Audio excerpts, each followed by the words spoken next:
Hey everyone, tonight we embark on a journey not of kings and queens, but of the common folk, the medieval pilgrims, who walked for something far grander than earthly power peace. Imagine for a moment that you are one of them. The world outside your small village is a place of endless conflict of feudal lords, squabbling over muddy fields of whispers of distant crusades, and the ever-present threat of plague. Life is harsh, uncertain, and often brutally short. Yet amidst this turmoil, a quiet, insistent call begins to stir in your soul. It's a whisper of hope, a yearning for something more, a deep spiritual ache that can only be soothed by putting one foot in front of the other for hundreds, sometimes thousands of miles. You might think a long walk is just a long walk, but in the Middle Ages it was a profound act of faith penance and desperate longing. Trust me, you probably won't survive a single day of this medieval trek without wishing for a very hot bath and a comfy bed, or at least a sturdy pair of modern hiking boots. So before you get comfortable, take a moment to like the video and subscribe, but only if you genuinely enjoy what I do here. Let me know where you're listening from and what time it is for you right now in the comments below. And be sure to like and follow the channel to continue waiting for the next exciting parts. Now dim the lights, maybe turn on a fan for that soft background hum, and let's ease into tonight's journey together. You've heard the stories whispered in the flickering firelight of the village tavern, murmured during sermons in the drafty church. Tales of distant lands, of holy relics, of miraculous cures at sacred shrines. But more than that, you've heard the personal testimonies, accounts of pilgrims who returned, transformed their faces alight with a newfound serenity, their burdens seemingly lifted. This isn't just idle chatter, it's a calling to peace, a summons that resonates deeply within your very bones, promising solace in a world perpetually at war with itself. The call isn't always a dramatic lightning bolt moment. For some, it begins as a gnawing disquiet, a quiet desperation to atone for sins, or perhaps to fulfill a vow made in a moment of crisis. A promise to God if a loved one was spared from plague, or if a barren field yielded a harvest. For you, it might be the ceaseless cycle of violence in your region, the constant fear of raids, the oppressive weight of simply trying to survive. You yearn for an inner quietude, a peace that feels utterly unattainable in your daily life. You long for a world where walking a straight path doesn't mean dodging bandits or fleeing from warring factions. The destination beckons, whether it's the rugged mountains of Santiago de Compostela, the eternal city of Rome, or the perilous journey to Jerusalem. Each holds the promise of spiritual absolution, a cleansing of the soul, and perhaps a direct line to divine intervention. You imagine stepping onto hallowed ground, the weight of your earthly troubles falling away like dust. It's a grand vision, a stark contrast to the small, muddy reality of your existence. You're not just walking to a place, you're walking towards a profound internal shift, hoping to shed the anxieties of your age like an old cloak. Historians still argue whether medieval pilgrimages were primarily acts of genuine piety penance, or a form of sanctioned escape from the rigid social structures and hardships of daily life. Was it true spiritual devotion, or a highly elaborate and physically grueling vacation package for the soul? Perhaps it was a complex blend of motivations unique to each individual who laced up their rough leather boots. After all, if you could take a vacation that also promised eternal salvation, why wouldn't you? A particularly quirky tidbit about this calling is that it wasn't always a choice. Sometimes pilgrimage was a punishment, decreed by the church for severe sins, a forced penance that could last years and take the sinner to the ends of the known world. Imagine being told, "For your trespasses you must now walk to Jerusalem, and please don't forget to send a postcard from the Holy Sepulchre." It certainly adds a layer of complexity to the idea of a spiritual journey. The yearning for peace isn't just about escaping external conflict. It's about finding an inner stillness that transcends the chaos. You envision the long stretches of open road, the quiet nights under unfamiliar stars, the camaraderie of fellow travelers, all contributing to a meditative rhythm that might finally quiet the restless whispers of your own mind. It's a journey into the unknown, both geographically and spiritually, promising a transformation that no amount of prayer within your village church walls could achieve alone. This call, this deep-seated desire for inner tranquility, compels you to take the first, most terrifying step, to make a solemn vow and begin the arduous preparations for your journey. That profound inner stir, that insistent, calling to peace, has now solidified into a firm resolve. You stand at the precipice of a momentous decision, one that will redefine your very existence. You are about to make a pilgrim's vow and begin the arduous, often spiritual preparations for your journey. This isn't a casual decision like choosing what to have for dinner. It's a sacred commitment made before God and your community, binding you to a path fraught with hardship but rich with spiritual promise. The first step is usually to formally announce your intention. You would approach your local priest or bishop, perhaps during a Sunday service, and declare your desire to undertake a pilgrimage. This public declaration served multiple purposes. It solidified your commitment, making it harder to back out when faced with doubts. It also provided a spiritual blessing, offering a sense of divine protection for the perilous road ahead. Often you would receive a special blessing, a small ceremony in which your scrip, a small bag, and staff, a walking stick, would be consecrated, transforming them from mere objects into symbols of your sacred quest. Think of it as your official medieval pilgrimage send-off party, complete with holy water. Preparations extend far beyond the spiritual. You need to put your earthly affairs in order. If you have land, who will tend it? If you have debts, how will they be managed? If you have family, how will they fare in your absence? This often involves drawing up a will, entrusting your possessions to kin or the church, and making arrangements for dependents. For a journey that could last months or even years, and from which many never returned, this was a practical necessity, not morbid speculation. You are essentially pressing pause on your entire life, hoping it will still be there when or if you get back. Historians still argue whether the act of making a formal vow enhanced the spiritual efficacy of the pilgrimage or simply served as a legal and social mechanism to ensure the pilgrim's return or the proper distribution of their assets if they did not. Was it a deeply personal spiritual contract or a sophisticated form of medieval notarization and social control? It was likely both, intertwining personal piety with the practicalities of a structured society. A particularly quirky tidbit about these preparations involves the pilgrim's habit. While not a formal uniform, many pilgrims would adopt a distinctive, often plain long tunic or cloak, often made of coarse wool or linen, worn specifically for the journey. This outward sign not only marked them as pilgrims, offering a degree of protection and recognition along the route, but also symbolized their shedding of worldly status and vanity. Imagine deliberately choosing the least fashionable, scratchiest outfit in your wardrobe, then wearing it for a year straight. That's pilgrim chic for you.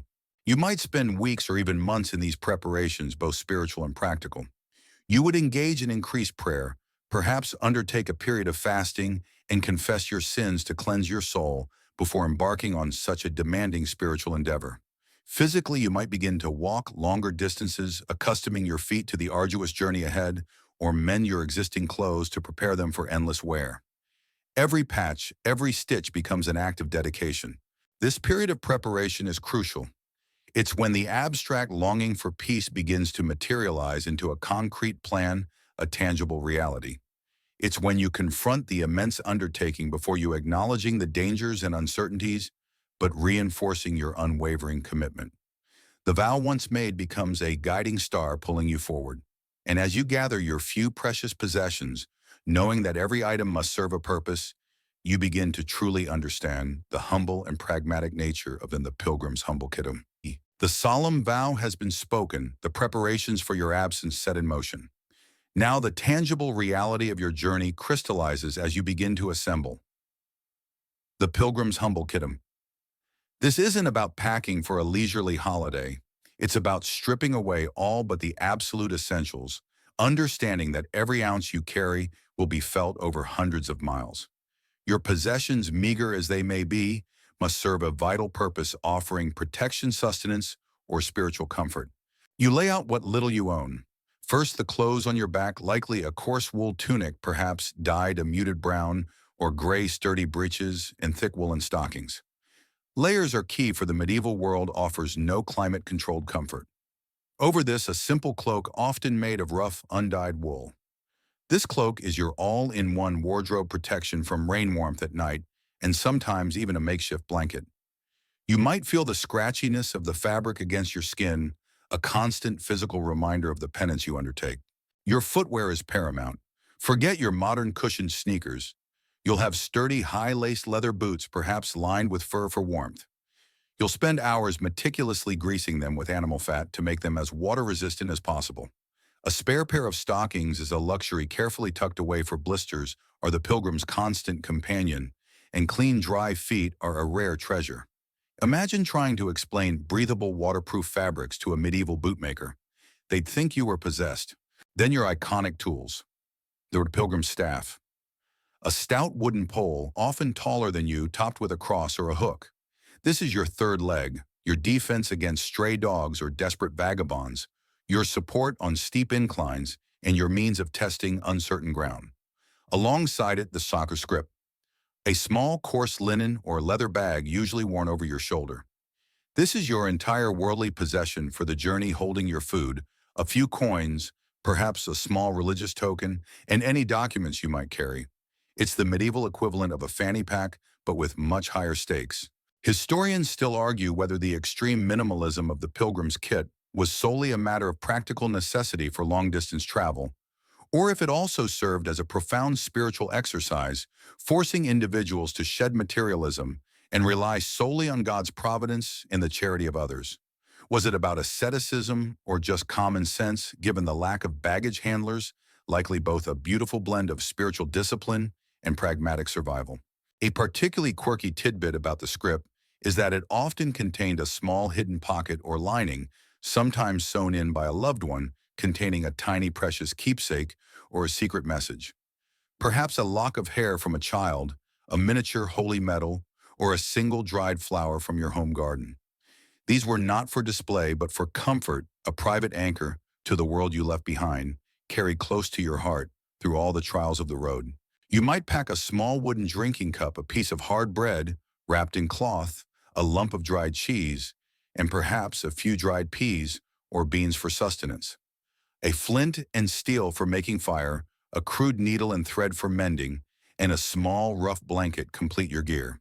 There are no maps to fold neatly, no compass to guide you, just the rough directions given by villagers and the sun in the sky.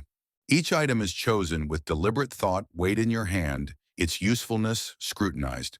There is no room for sentimental clutter, only for what is truly necessary for survival and spiritual progress. As you tie the final knot on your scrip and grasp your staff, feeling the familiar weight and texture, you realize the profound simplicity of your life has been distilled into this humble kit. It is both a burden and a liberation. And with these few possessions and a heart full of hope and trepidation, you prepare to take your first steps into the unknown. The meager kit is strapped securely, the staff feels solid in your grasp, and the air around you hums with a mixture of apprehension and quiet determination. You stand at the edge of your village where the familiar muddy track gives way to the open road, and you take your first hesitant steps into the unknown. This moment is a profound break from everything you've ever known, a deliberate severance from the routines and comforts of home, no matter how humble they were. The sounds of your village, once a constant backdrop, begin to recede. The distant crowing of a rooster, the bark of a neighbor's dog, the murmur of voices, they all fade, replaced by the whisper of the wind through the tall grass and the crunch of gravel under your boots. You glance back one last time at the cluster of thatched roofs, perhaps catching a glimpse of a loved one, waving a final, tearful goodbye. It's a bittersweet moment, the weight of leaving pressing down, yet the pull of the journey drawing you forward with an irresistible force. You're not just walking away from your past. You're walking into a new, undefined future. The road itself is rarely a paved, well-maintained highway. It's often a dusty track in summer, a muddy quagmire in spring and autumn, and a treacherous, ice-slicked path in winter. It winds through dense forests, skirts around treacherous bogs, and climbs over rolling hills. Every step is deliberate, every muscle engaged. You quickly learn that the rhythm of walking is a meditation in itself, the repetitive motion of your feet a physical prayer. You begin to notice the small details, the unique patterns of leaves, the intricate designs of spiderwebs, the surprising resilience of wildflowers pushing through cracks in the earth. Historians still argue whether the physical hardship of medieval pilgrimage was seen as an additional form of penance, intrinsically linked to the spiritual journey, or merely an unavoidable challenge of long-distance travel in an undeveloped infrastructure? Was the suffering part of the point a way to purge the soul through physical trial, or just a really uncomfortable side effect? It was likely both, with the hardship enhancing the perceived spiritual reward.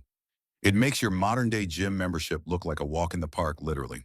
A particularly quirky tidbit about these first steps involves the phenomenon of pilgrim superstitions that travelers would engage in. Some would collect a handful of dirt from their home village to carry with them, believing it would offer protection or a sense of connection. Others might spit on the ground as they left a gesture to ward off evil spirits or tie a small personal charm to their staff for good luck. Imagine a medieval version of pre-game rituals, but for a journey that could last a year. The sun begins to climb higher, warming your back, and you feel the sweat prickle on your skin. Your shoulders begin to ache from the unfamiliar weight of your script, and your feet, despite the sturdy boots, are already protesting. But with each step, a new landscape unfolds before you. Distant church spires, fields of ripening grain, scattered clusters of cottages. The world beyond your village is vast and unfamiliar, yet strangely exhilarating. You're no longer confined to the boundaries of your birth. You're a traveler, a seeker, a tiny speck on a grand sprawling map. The solitude of the early journey is profound. There are no constant companions yet, just your thoughts, the rhythm of your breathing, and the endless road. This initial isolation forces a deep introspection, a confrontation with your own motivations and fears. It's a purification by solitude, shedding the external distractions of daily life to focus inward on your spiritual quest for peace. And as the hours turn into a day and the sun begins its slow descent, you realize you're not entirely alone on this path. Other figures begin to appear on the horizon, hinting at the roadside encounters and fellowship that await.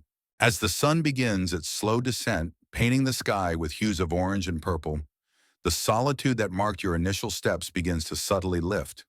On the winding path ahead, and perhaps even catching up from behind you, notice other figures, fellow travelers, their own staffs clutched in hand scripts swinging at their sides. This is where the true medieval pilgrimage experience blossoms into roadside encounters and fellowship, transforming a solitary ordeal into a shared human endeavor. You might approach a lone figure or a small group gathered by a stream resting their weary feet. A nod, a shared smile, perhaps a simple "God be with you" opens the door to conversation. You learn their stories: a baker from Flanders seeking forgiveness for a youthful indiscretion, a widow from Burgundy walking to pray for her lost family, a knight undertaking penance for the violence of his profession. Each pilgrim carries their own burden, their own hope. But on the road, these individual narratives intertwine, creating a tapestry of shared purpose. It's like a medieval version of a group therapy session, but with way more walking and significantly less comfortable seating. These aren't just polite exchanges. Over miles and days, deep bonds begin to form. You share your meager provisions, offer a hand on a steep climb, or nurse a blistered foot. Laughter breaks the monotony of the trudge, and shared silences become comforting rather than isolating. You swap tales of home, of local legends, of the miracles you've heard recounted from distant shrines. This camaraderie is a vital lifeline, a source of moral and physical support, in a world that offers little in the way of safety nets. Historians still argue whether the fellowship found on pilgrimage routes was a unique medieval phenomenon, fostered by the shared spiritual quest, or a more universal human response to collective hardship, similar to soldiers bonding in battle, or refugees supporting each other on a long journey. Was it divinely inspired camaraderie, or simply a pragmatic survival mechanism? It was likely a potent blend of both, where spiritual aspiration forged profound human connection. A particularly quirky tidbit about pilgrim fellowship involved communal storytelling and singing. As you walked, especially in larger groups, pilgrims would often entertain each other with songs, epic poems, or morality tales. Sometimes a seasoned traveler would recount vivid descriptions of the shrines ahead, painting mental pictures of the miracles awaiting them. This oral tradition not only passed the time, but also reinforced shared beliefs and kept spirits high. Imagine a 1,000-mile road trip where your only entertainment is your companion's off-key renditions of hymns and very long winding anecdotes. As the sun dips below the horizon, you might find yourselves seeking shelter together under a thicket of trees or perhaps in the ruins of an ancient building.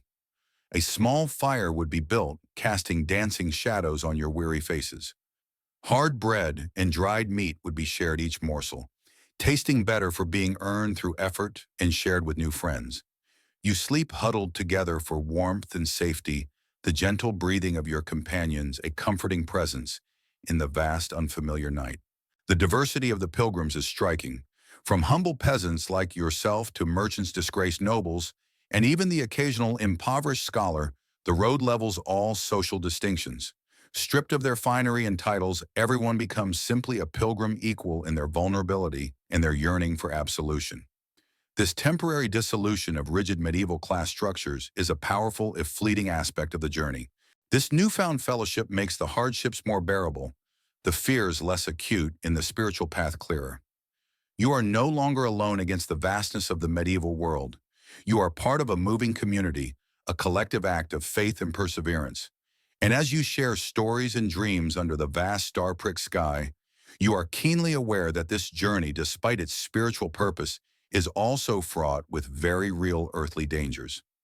Tomorrow, these bonds of fellowship might be tested by the dangers of the open road. Um, the warmth of shared companionship from the previous day's roadside encounters offers a brief comfort, but as the dawn breaks and you resume your march, a stark reality quickly reasserts itself: the culinary dangers of the open road are ever present. This isn't a stroll through a manicured park.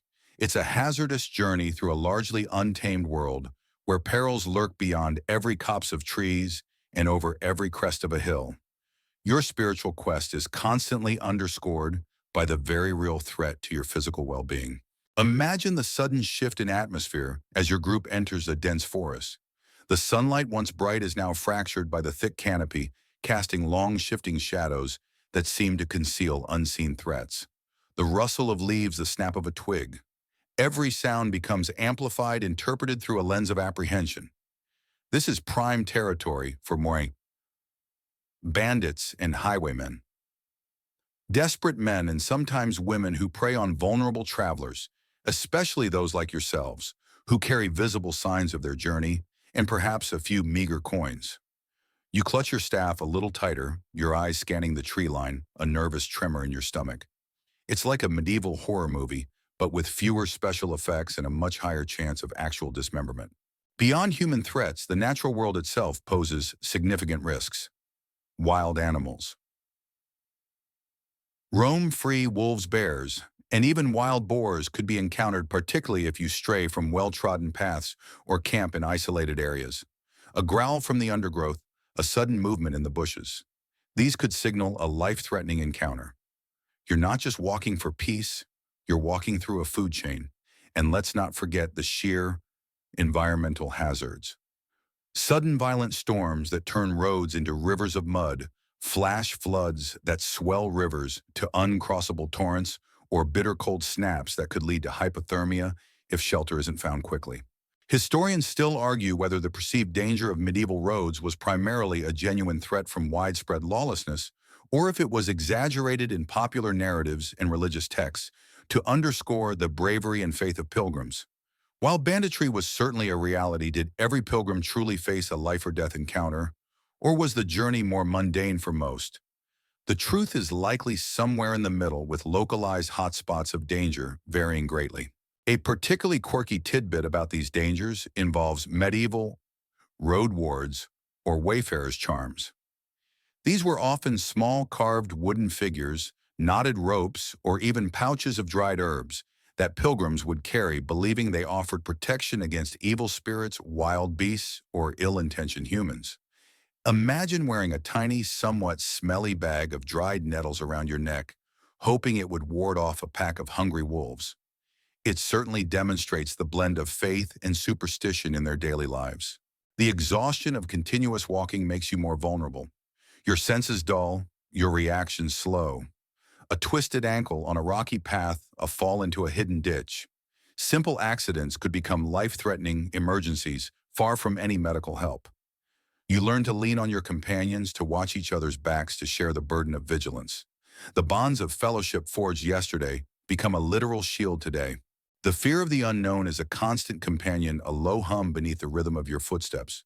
Every crossroads presents a choice, every distant sound, a potential threat. You learn to assess risks, to trust your instincts, and to rely on the collective wisdom and courage of your fellow pilgrims. It's a harsh education in survival, starkly contrasting with the peaceful aspirations that first set you on this path. But even amidst these very real dangers, there's a strange sense of heightened awareness, a sharpened appreciation for the moments of quiet beauty or unexpected kindness.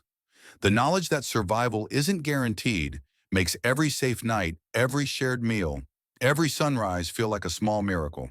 And it is this very vulnerability that makes the promise of refuge so incredibly alluring, leading you to anticipate the welcome respite of monastic hospitality and rest. The palpable tension of the open road, the constant vigilance against dangers of the open road, slowly begins to dissipate as a welcome sight appears on the horizon. The sturdy stone walls and bell tower of a monastery, or perhaps the humble welcoming sign of a hospice. This is where you, the weary pilgrim, find much-needed monastic hospitality and rest, a spiritual and physical oasis in the harsh medieval landscape. As you approach, you're not met with suspicion, but often with a quiet, practiced welcome. Monasteries and hospices along the major pilgrim routes considered it their Christian duty to offer shelter, food, and spiritual comfort to travelers. You might see a lay brother or a kindly nun awaiting your arrival, ready to lead you to a communal dormitory or a simple, clean cell. The very air within these hallowed walls feels different, calmer, safer, infused with centuries of prayer. It's like arriving at a five-star hotel after a month of camping, except your currency is faith, and your room is shared with a dozen snoring strangers. Upon entering, you would likely be offered a basin of fresh water to wash the dust and grime of the road from your face and hands, a simple but profound act of cleansing. A warm, if plain meal would follow, perhaps a hearty vegetable stew, fresh bread, and sometimes even a little ale or wine.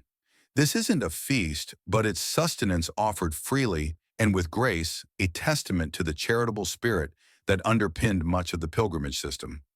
You eat slowly, savoring each mouthful, the warmth of the food spreading through your tired body. Historians still argue whether the widespread provision of monastic hospitality was primarily driven by genuine Christian charity and a desire for spiritual merit, or if it also served as a pragmatic way for religious orders to maintain influence, attract donations, and reinforce their role in society. Was it pure altruism or a clever business model disguised as piety? Likely a complex mix where spiritual devotion intersected with institutional self-preservation. A particularly quirky tidbit about monastic hospices involved the care of pilgrims' feet. Knowing the excruciating pain of blisters and weary soles, some hospices employed specific lay brothers or nuns whose sole duty was to wash and tend to pilgrims' feet.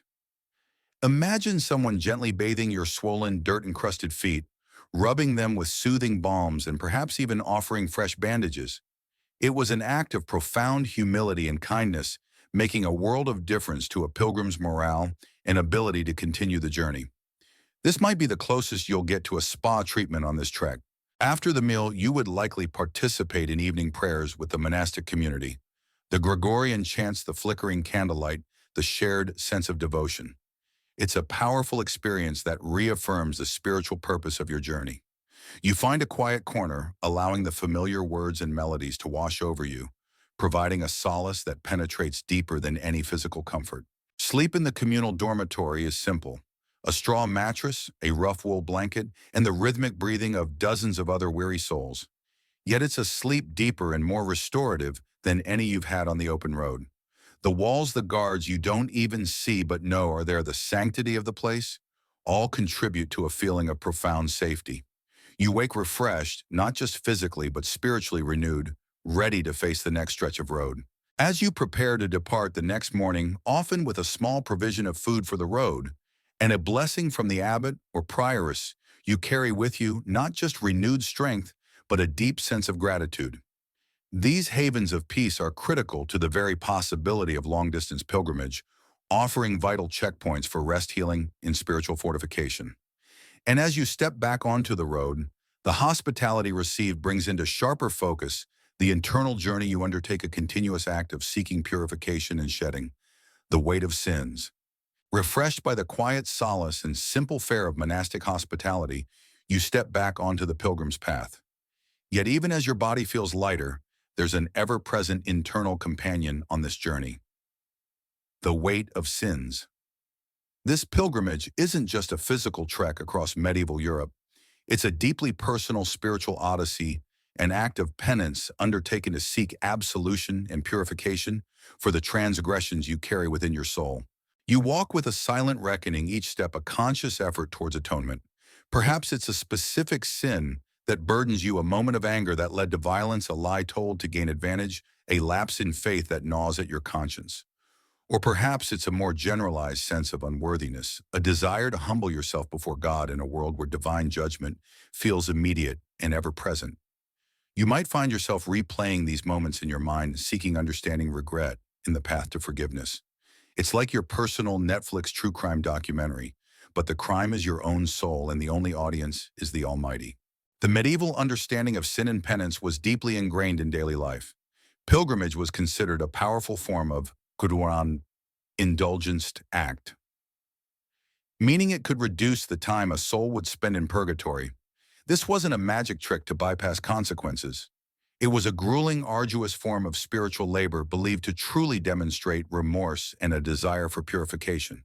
The physical suffering endured on the road, the hunger, the cold, the pain in your feet, was itself a form of self-punishment, a tangible offering to God for your misdeeds. Historians still argue whether the emphasis on earning salvation through penance and pilgrimage was a liberating spiritual path for individuals offering a tangible way to seek grace, or if it was a system cleverly exploited by the church to wield power and accumulate wealth through donations and control over sacred sites.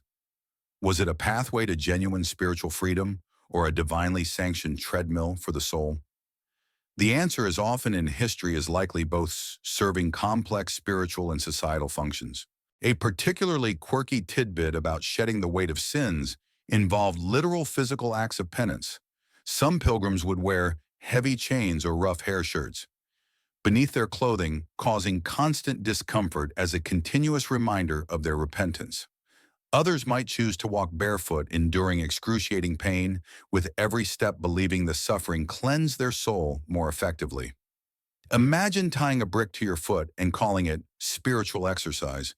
It certainly puts your morning jog into perspective. As you walk, you might engage in silent prayers, reciting Paternosters and Ave Marias, the rhythmic cadence, a comfort and a focus. You might carry a small, smooth stone picked up from a riverbed and rub it between your fingers, symbolizing the gradual wearing away of your sins with each passing mile. Every hardship encountered on the road, a sudden downpour, a meager meal, a night spent shivering, is reframed as a small offering, a testament to your unwavering resolve to purify your spirit. The act of confession, often made before setting out or upon reaching a major shrine, was also crucial. Unburdening your soul to a priest receiving absolution, and then undertaking the pilgrimage as your penance, created a powerful cycle of sin, repentance, and hope for redemption. You carried the weight, but also the promise of its release. This internal journey, this constant introspection on the nature of your past actions and your desire for a better future, is as fundamental to the pilgrimage as the physical miles you cover. It's a profound act of self-transformation, fueled by faith and arduous effort. And as you continue your march seeking signs of divine favor, your ears are open to the circulating tales of the sacred, to the stories of us holy relics and miracles that bolster the faith of all who walk this path. The arduous journey continues, your body aching from the miles, your mind still grappling with the weight of sins. Yet amidst the physical strain and spiritual introspection, a powerful force sustains you and your fellow pilgrims, the circulating tales of the sacred, the whispered accounts of holy relics and miracles that transform abstract faith into tangible hope. These stories, recounted by seasoned travelers and local villagers alike, are the bread and water for your soul on this demanding path. Imagine gathering around a flickering fire at night or huddled in a drafty church during a midday rest, listening intently as an old woman with wise eyes describes a saint's bone preserved in a glittering reliquary that brought sight back to the blind. Or a grizzled veteran pilgrim recounts seeing a withered limb restored at the tomb of a martyred bishop. These aren't just stories. They are evidence proof of divine intervention in a world where suffering is pervasive and hope often feels scarce. You feel a thrill, a powerful surge of renewed determination as these tales bolster your wavering faith. It's like hearing a real-life superhero origin story, but the hero is a long-dead saint, and their power is well divine. The medieval world was steeped in a profound belief in the power of relics. A splinter from the true cross, a lock of the Virgin Mary's hair, the finger bone of a saint, each fragment was believed to possess immense spiritual energy capable of working wonders. Pilgrimage routes were often designed specifically to pass through places where such relics were housed, transforming churches into magnets for the faithful. The very act of journeying to touch or even just behold these holy objects was seen as a pathway to healing, forgiveness, and salvation. Historians still argue whether the widespread veneration of relics was a sincere expression of popular piety or a more pragmatic tool used by the church to attract pilgrims, secure donations, and assert spiritual authority. Did the common folk truly believe in the miraculous power of every fragment, or were they simply seeking solace and hope in a desperate age? It was likely a complex interplay of genuine faith, cultural tradition, and institutional promotion. A particularly quirky tidbit about relics involves their sometimes questionable authenticity. In a world without modern forensics, a thriving market for the fake relics emerged with unscrupulous individuals creating holy objects from mundane materials. Imagine a pilgrim making a grueling journey of hundreds of miles only to find that the authentic finger bone of St. Cuthbert they traveled to see was actually just a chicken bone. It speaks to both the fervent belief of the pilgrims and the opportunistic nature of some entrepreneurs. This might make you laugh, but it was a serious deception at the time. These tales of miracles and the promise of relics serve as powerful motivators. When your feet ache, your stomach growls, and doubts begin to creep in the vivid imagery of a suffering soul being healed, or a lost pilgrim being guided by a heavenly light pushes you forward. You envision yourself standing before the very shrine, witnessing the power firsthand, perhaps even experiencing your own personal miracle.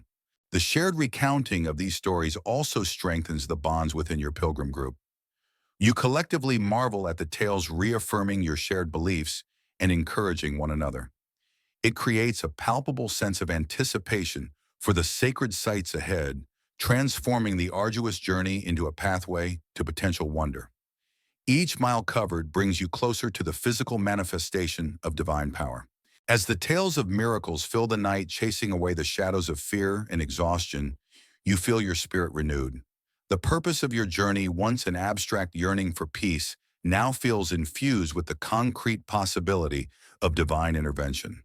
And as you continue your march guided by these powerful narratives, you also rely on more earthly guides, the rudimentary directions and folk wisdom that allow for navigating ancient maps and treacherous paths.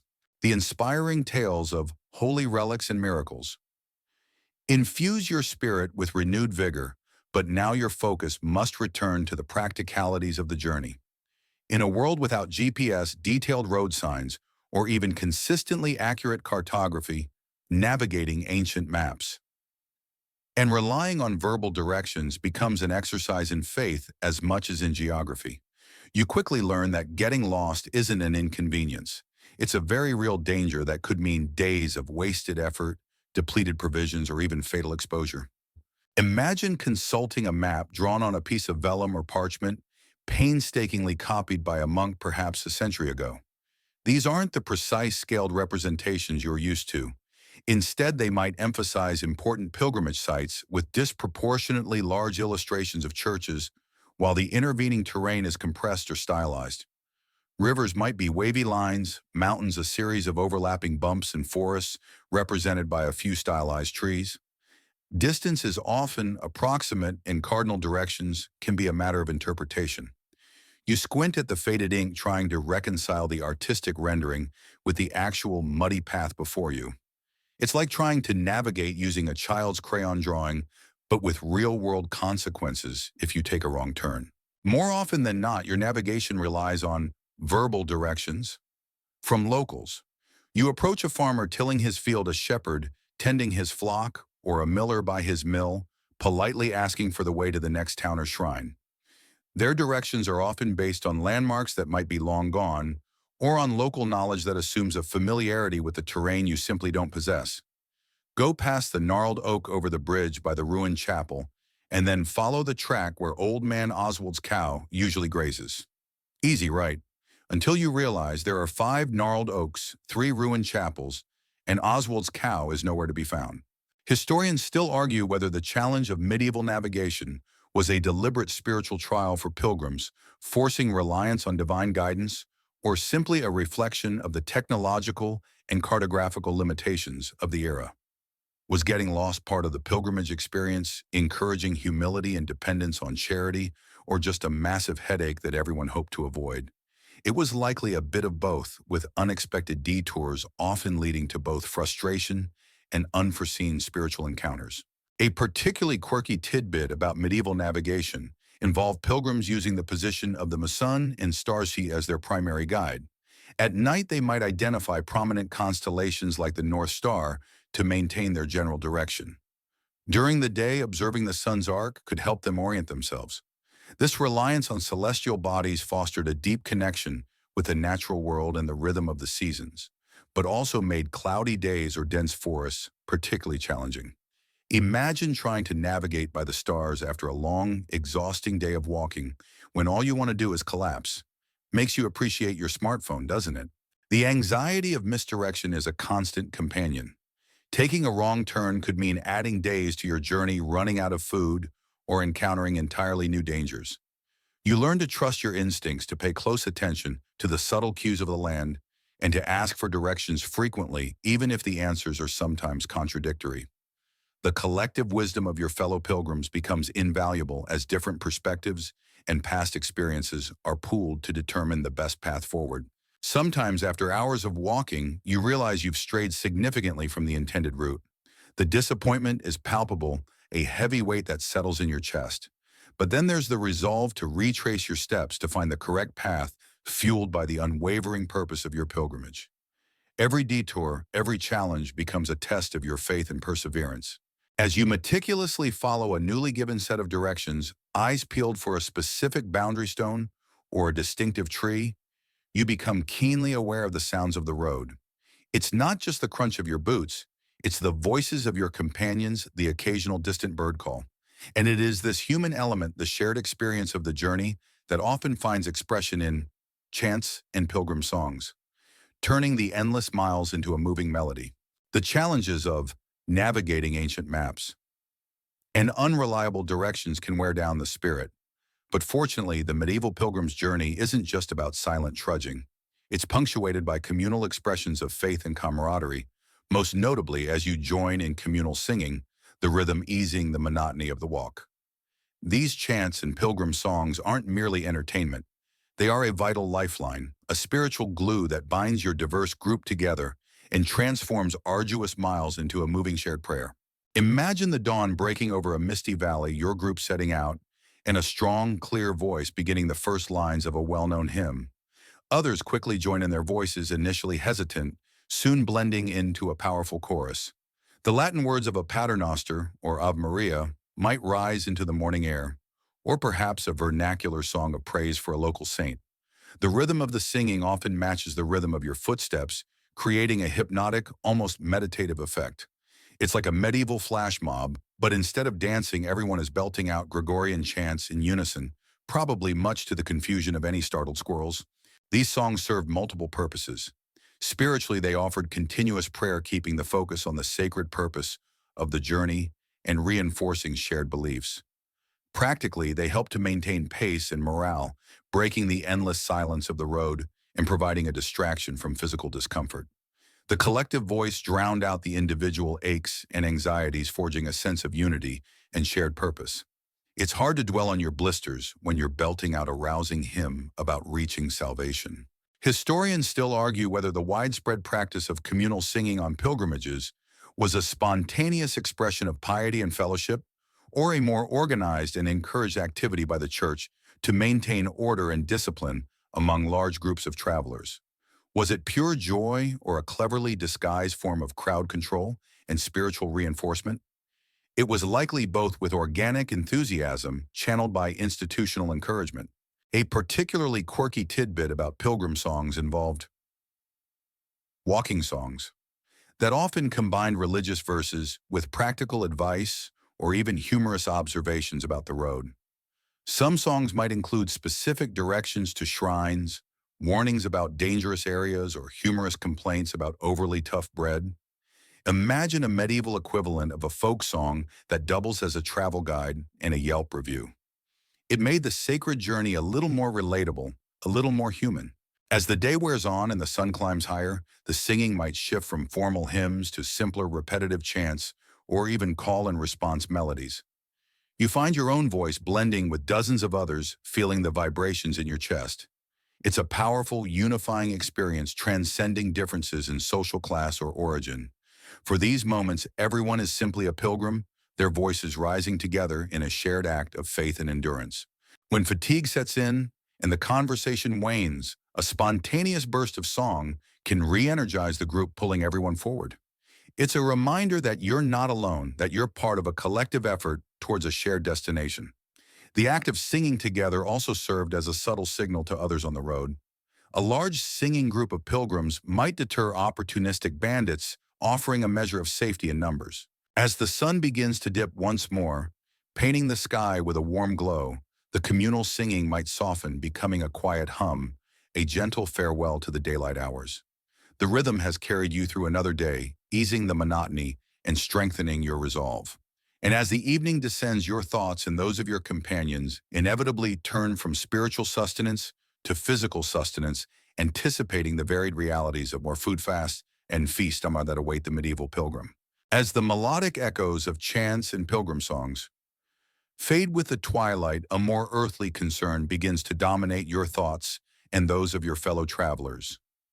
Food fasts and feast. The medieval pilgrim's diet was a stark reflection of the era's realities, often meager, dictated by the seasons and the charity of strangers, yet occasionally punctuated by moments of surprising abundance. Your stomach, after miles of walking, is a constant vocal companion. Imagine the hunger. Your daily sustenance often consists of hard, dry bread, perhaps a piece of cured meat or cheese, if you were fortunate enough to carry it or afford it. Water, if clean and readily available, is a blessing. You learn to savor every bite, to appreciate the simple textures and flavors that would be unremarkable in your settled life. A dry crust suddenly tastes like a gourmet meal when you're truly famished. You learn the precise art of rationing, knowing that an extra bite today might mean going without tomorrow. It's like a perpetual low-stakes game of survivor. But the grand prize is just not starving to death. Fasting for spiritual reasons was also common. On certain days of the week, like Fridays, or during specific religious periods, like Lent, meat and sometimes dairy products would be forbidden. This meant a diet even more reliant on simple grains, vegetables, and fish if available. These periods of intentional hunger were seen as a form of penance, further purifying the soul, but they certainly added to the physical demands of the journey. You might feel your energy flag, your legs growing heavy, but the spiritual purpose pushes you onward. Historians still argue whether the widespread hunger and deprivation experienced by medieval pilgrims was primarily a result of the scarcity of food on unpopulated routes, or if it was deliberately embraced as a spiritual discipline, enhancing the penitential aspect of the journey. Was it simply a hardship of the times or a chosen asceticism that brought pilgrims closer to God? Likely a blend of both, with external necessity often aligning with internal spiritual goals. A particularly quirky tidbit about pilgrim food involved the ingenious ways some travelers tried to preserve sustenance. One method was to carry pilgrim's pasties, or journey cakes. Dense, portable, often unsweetened cakes made from flour, water, and sometimes lard or dried fruit, designed to last for weeks without spoiling. These were the original energy bars, packed with calories for long marches.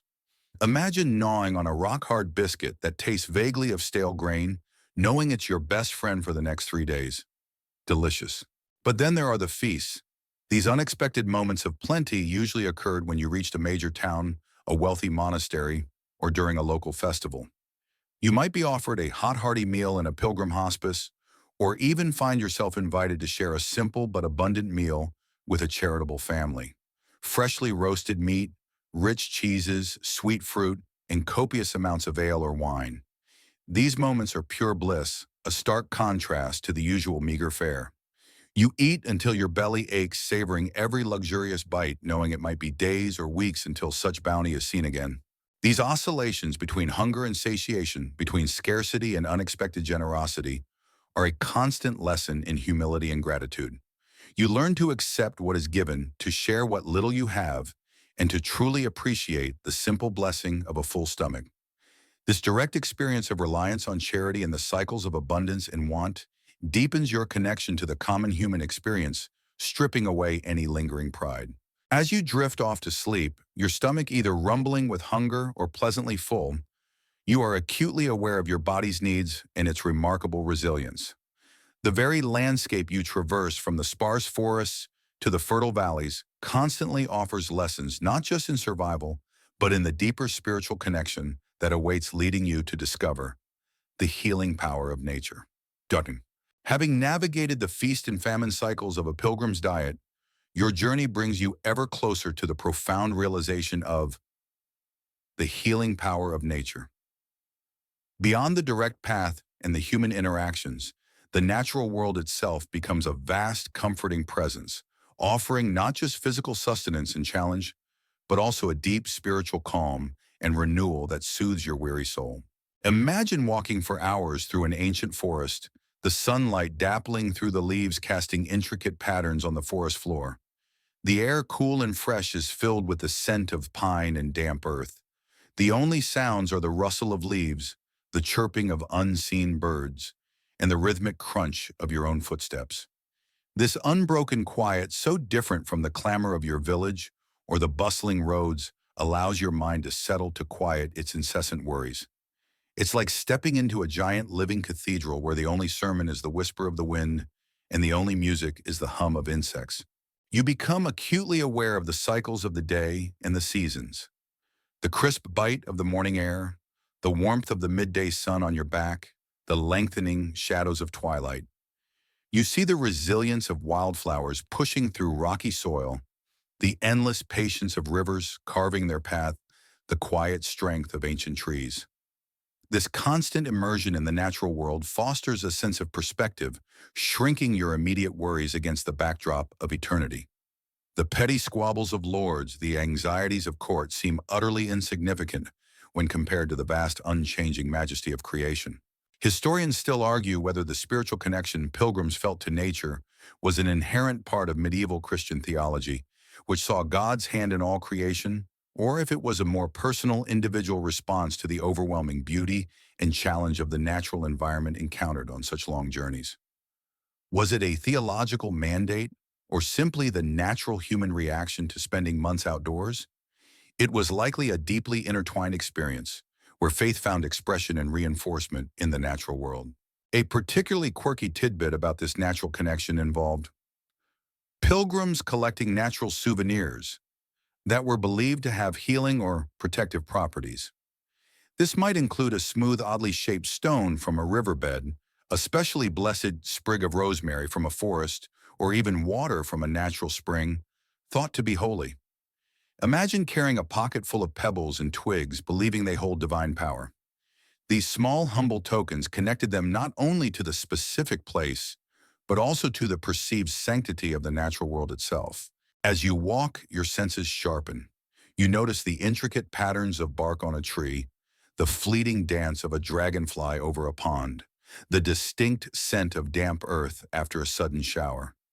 Your mind, freed from the constant stimulation of settled life, becomes more receptive to these subtle details, finding beauty and meaning in the seemingly ordinary.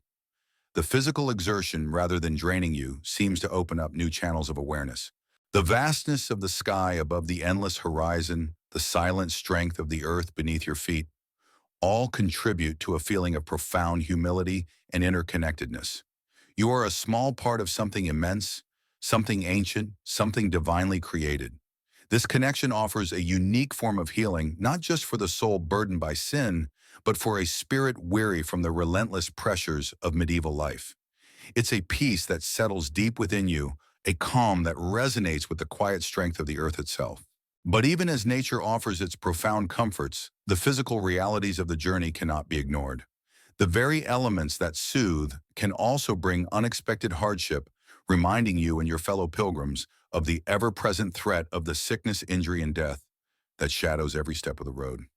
The profound tranquility found in the healing power of nature offers solace, but the medieval pilgrim's path is a harsh master, and the journey constantly reminds you of the ever-present grim realities of sickness, injury, and death. These are not distant possibilities. They are frequent, brutal occurrences, casting a somber shadow over the spiritual aspirations of your pilgrimage. You witness firsthand the fragility of life on the open road. Imagine a companion hale and hearty just yesterday, suddenly collapsing by the roadside, racked with fever and chills. The swiftness with which illness can strike is terrifying. A simple cut from a fall left untreated could fester into a deadly infection. A minor stomach ailment exacerbated by poor sanitation and unfamiliar food could quickly escalate into fatal dysentery. There are no readily available doctors, no pharmacies, just the crude knowledge of folk remedies, the mercy of God, and the desperate attempts of your fellow pilgrims. It's like living in an era where a common cold could send you to meet your maker, and a splinter could mean losing a limb. You learn to recognize the signs, the glassy eyes, the labored breathing, the sudden pallor. Fear becomes a constant companion, a cold knot in your stomach. What if it's you next? What if it's a loved one who joined you on this sacred quest? The helplessness in the face of widespread disease is palpable. You might offer sips of precious water, wipe a feverish brow with a damp cloth, or simply pray by their side, knowing that often there is little else to be done. Historians still argue whether the high mortality rates among medieval pilgrims were primarily due to the inherent dangers and poor hygiene of long-distance travel, or if these journeys were sometimes undertaken by individuals already weakened by illness, desperate for a miraculous cure as a last resort. Was it the journey itself that killed them, or were many already walking towards their grave, hoping for a divine intervention that never came? It was likely a tragic combination, with the physically demanding nature of the pilgrimage often accelerating underlying health issues. A particularly quirky tidbit related to illness on the road involved pilgrims' poultices, made from local herbs, mud, or even bread. Imagine a companion carefully applying a warm, mushy poultice made from chewed bread and cobwebs to an infected wound, or mixing a foul-smelling herbal concoction believed to cure a cough. These makeshift remedies, often passed down through generations, were their best hope against the onslaught of unseen, microscopic enemies. Sometimes they worked, sometimes you just kept walking. Death, when it comes, is often swift and stark. A shallow grave dug by the roadside, a few murmured prayers, a cross fashioned from two sticks, and then you move on. There is little time for prolonged mourning. The journey presses forward, the destination beckons. Each death serves as a brutal reminder of your own mortality, underscoring the urgency of your spiritual quest. It's a chilling form of motivation, a constant memento mori. The experience of witnessing such fragility strengthens your resolve, yet also humbles you deeply. You learn compassion for your fellow sufferers, offering what little comfort you can. You also develop a profound appreciation for every healthy step, every breath, every day that you are spared. It sharpens your focus on the spiritual goal, reminding you that earthly life is fleeting and the true prize lies beyond. As you leave another roadside grave behind the image of your lost companion etched in your memory, you carry a renewed sense of purpose. The dangers are real, but so is your faith, and your journey continues, sometimes drawing you into the fascinating, often bewildering world of local legends and superstitions that define the diverse lands you traverse. The grim realities of a sickness, injury, and death are constant reminders of human fragility, but as you press onward, your journey continually exposes you to the rich and often bewildering tapestry of medieval belief systems. You would encounter local legends and superstitions, Ancient whispers that cling to the land as stubbornly as the moss on old stones, adding layers of mystery and wonder, and sometimes outright fear to your spiritual path. Imagine approaching a small, isolated village and hearing hushed tales of a local saint whose tomb grants wishes, but only if approached backward on a full moon. Or perhaps a wise woman by the roadside warns you against a particular patch of forest, claiming it's haunted by spirits of unbaptized children or guarded by a monstrous beast. These aren't just quaint stories. For the local inhabitants, and increasingly for you, the traveler, they are palpable realities woven into the very fabric of their daily existence. It's like stumbling into a live-action role-playing game where everyone is really committed to their lore and the monsters might actually be real. These local beliefs, often a blend of pre-Christian pagan traditions, distorted Christian narratives, and regional folklore, shape how people interact with their environment and with strangers like yourself. You might see offerings left at ancient standing stones, hear strange chants to ward off crop blight, or be advised to wear a specific amulet to protect against the evil eye. The mainstream veneration of saints at major shrines often coexisted with a vibrant, localized, and sometimes contradictory system of spiritual practices. Historians still argue whether the widespread belief in local legends and superstitions among medieval common folk was a sign of a lack of formal theological education or a pragmatic adaptation of Christian belief to cope with the unpredictable and often harsh realities of daily life. Was it ignorance or simply a different way of understanding and interacting with the divine and the supernatural? It was likely both, with the sacred and the mundane, the orthodox and the superstitious often blending seamlessly. One particularly quirky tidbit about these local beliefs involved healing wells, or concludi wells. These were natural springs or wells, often ancient and associated with a local saint or pagan deity, where people would tie rags or strips of cloth, called klutes, from sick individuals to nearby trees, believing that as the cloth decayed, the illness would also leave the afflicted person. Imagine a tree festooned with hundreds of rotting pieces of fabric, each representing a desperate prayer for health. It's certainly a vivid, if somewhat unsanitary, testament to their faith in localized miracles. You learn to navigate these local nuances. You might respectfully cross yourself when passing a certain tree said to house a benevolent spirit, or avoid a specific path whispered to be cursed. You listen to the warnings, sometimes with skepticism, sometimes with a tremor of genuine fear. These encounters add a layer of rich, unpredictable texture to your journey, reminding you that the world is far more complex and mysterious than you ever imagined from the confines of your village. The stories shared around evening fires, the local customs you observe, and the advice you receive from villagers deepen your understanding of the diverse spiritual landscape of medieval Europe.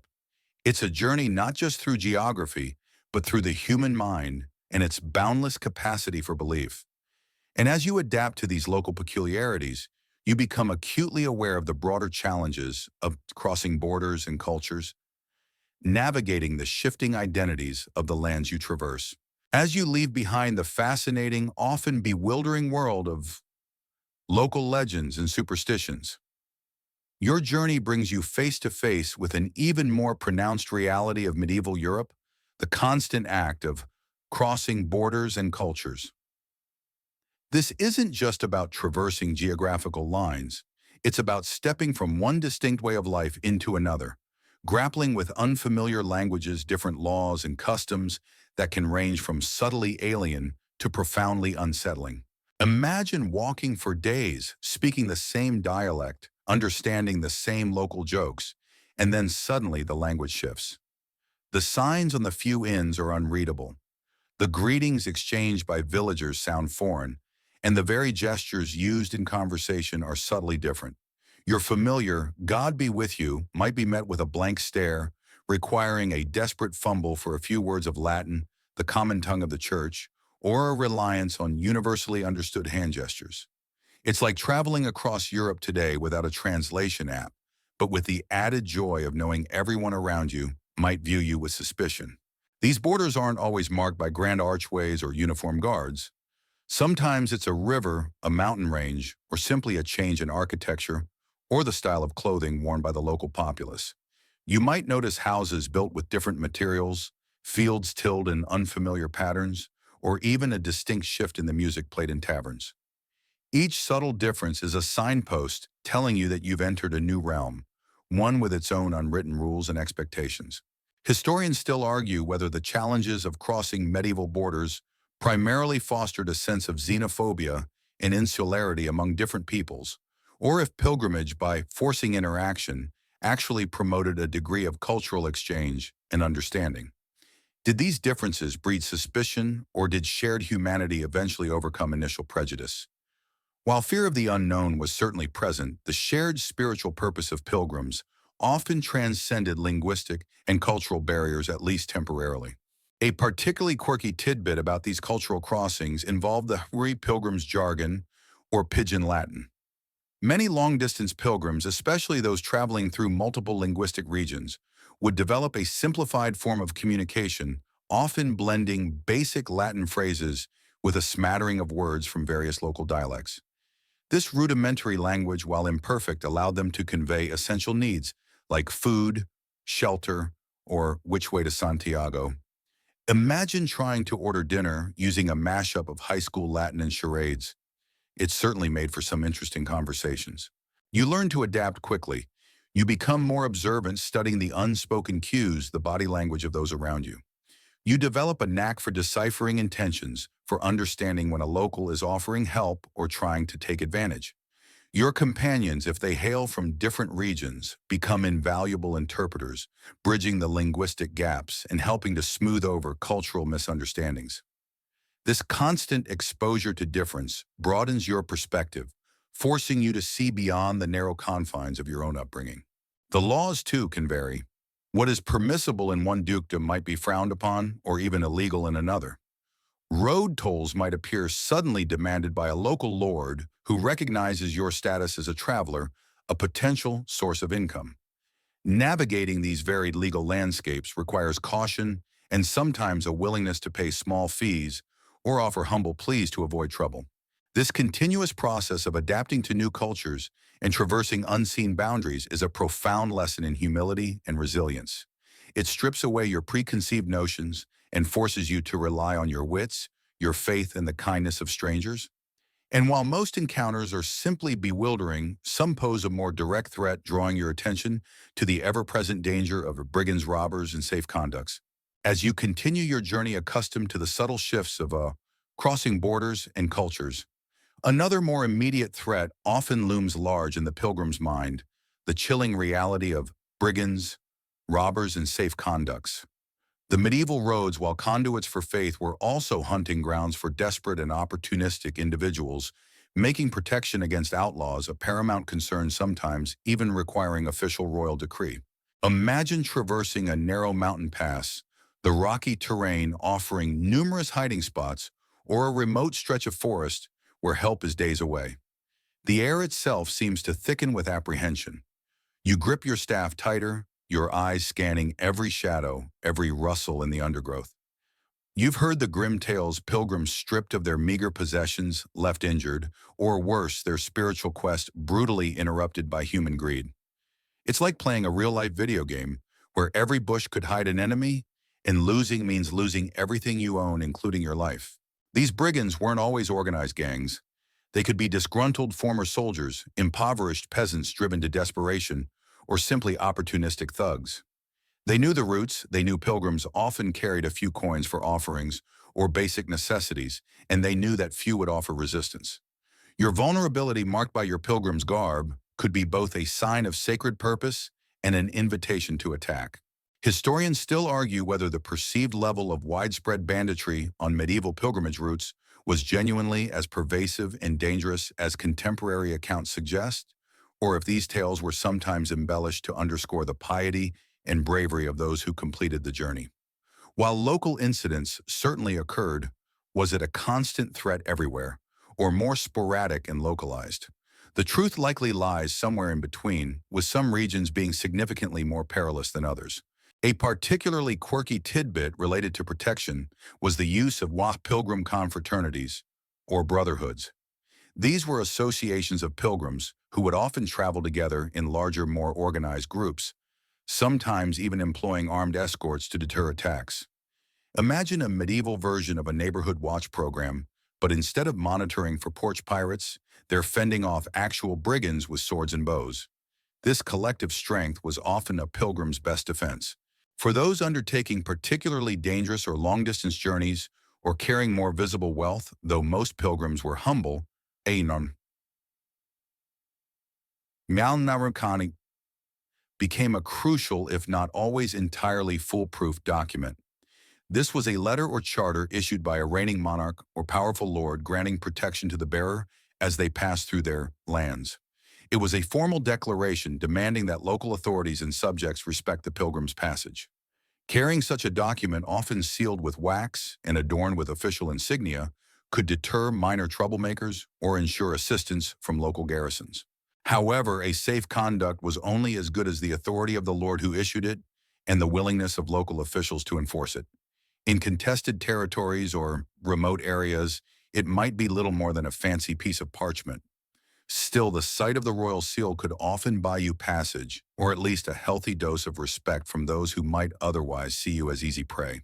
The constant tension, the need for vigilance, and the occasional terrifying encounter with these outlaws underscore the profound risks undertaken by medieval pilgrims. It was not a journey for the faint of heart physically or spiritually, yet for many the spiritual reward outweighed the very real dangers. And as you consider these vital documents for protection, you also begin to ponder a less tangible but equally important form of proof. The burden of proving your pilgrimage upon your return. Having learned the pragmatic necessity of safe conducts against brigands and robbers, your thoughts and perhaps a nagging anxiety in the back of your mind turn towards a different kind of challenge: the burden of proof. You've undertaken this arduous pilgrimage for spiritual reasons, for atonement and peace, but upon your return, how will you prove to your community, your priest, or even yourself that you actually completed this monumental feat? Imagine returning to your village, dusty thin, perhaps a year or more older than when you left. People might greet you with wary eyes. The parish priest might question your sincerity. Even your own family might seek tangible evidence of your journey. In a world without photographs or official passports, as we know them, proving a long-distance pilgrimage was a significant concern, especially if you sought specific spiritual benefits or recognition within your community. It's like returning from a once-in-a-lifetime trip and having everyone ask pics or it didn't happen. The most common and universally accepted form of proof was the My Pilgrim badge, or My Souvenir. We'll delve into these more fully later, but for now, imagine a small distinctive metal badge, perhaps made of lead or pewter, acquired at the specific shrine you visited. These badges depicted the saint or symbol associated with the holy site: a scallop shell for Santiago de Compostela, crossed keys for Rome, a palm branch for Jerusalem. Displaying this badge, often sewn onto your hat or cloak, was undeniable evidence of your arrival. It was your medieval passport stamp, your certificate of completion, and your social media post all rolled into one. Historians still argue whether the emphasis on visible proof of pilgrimage was primarily a religious requirement to ensure sincere devotion and prevent fraudulent claims, or if it also served a social function, allowing returning pilgrims to demonstrate their piety and elevate their status within their community. Was it about verifying faith or about gaining social capital? It was likely both, intertwining spiritual validation with communal recognition. A particularly quirky tidbit about pilgrim proof involved certified objects. Beyond badges, some pilgrims would carry back small symbolic objects that were genuinely touched to a relic or blessed at the shrine. This might be a tiny vial of holy water, a piece of blessed earth, or a fragment of cloth that had brushed against a saint's tomb. These items, though seemingly small, carried immense spiritual weight and served as personal, tangible proof of their sacred encounter. Imagine returning with a tiny bag of dirt, telling everyone, "It's holy dirt from there," and expecting them to be impressed, and they often were. For some pilgrims, especially those undertaking penance, they might also carry a letter of recommendation from their local priest or bishop to be presented at the destination shrine. Upon arrival, they would then seek a letter of testimony from the clergy at the shrine confirming their visit and the fulfillment of their vow. This formal paper trail, though rare for most common pilgrims, was crucial for those whose pilgrimage had a specific judicial or ecclesiastical purpose. The anxiety of insufficient proof often weighed on pilgrims. What if the badge was lost? What if the letter was damaged? What if no one believed your tales? This need for tangible evidence underscored the blend of profound spiritual belief with the very practical realities of medieval life. Your personal spiritual journey had a public dimension, and its validation was often essential for your reintegration into society. This constant awareness of future scrutiny shaped your actions on the road, encouraging perseverance and a clear focus on reaching the intended holy site. And as you consider the acquisition of such tokens, you also occasionally stumble upon delightful, unexpected respites. Along the way, moments of simple human joy found in feasts and festivals that momentarily interrupt the solemnity of your path. The persistent concern of the burden of proof for your pilgrimage constantly tugs at the back of your mind. Yet the long, arduous journey isn't just a relentless march of solemnity. Sometimes, as if by divine intervention, you stumble upon unexpected moments of pure, unadulterated joy, local feasts and festivals that momentarily interrupt the gravitas of your path, offering a welcome respite and a chance for merriment amidst your spiritual quest. Imagine trudging through a dusty village road, your feet aching, your spirit perhaps a little weary, when suddenly the air fills with the lively strains of a fiddle and a drum. Laughter rings out, the scent of roasting meat wafts from a central square, and colorful banners flutter from every building.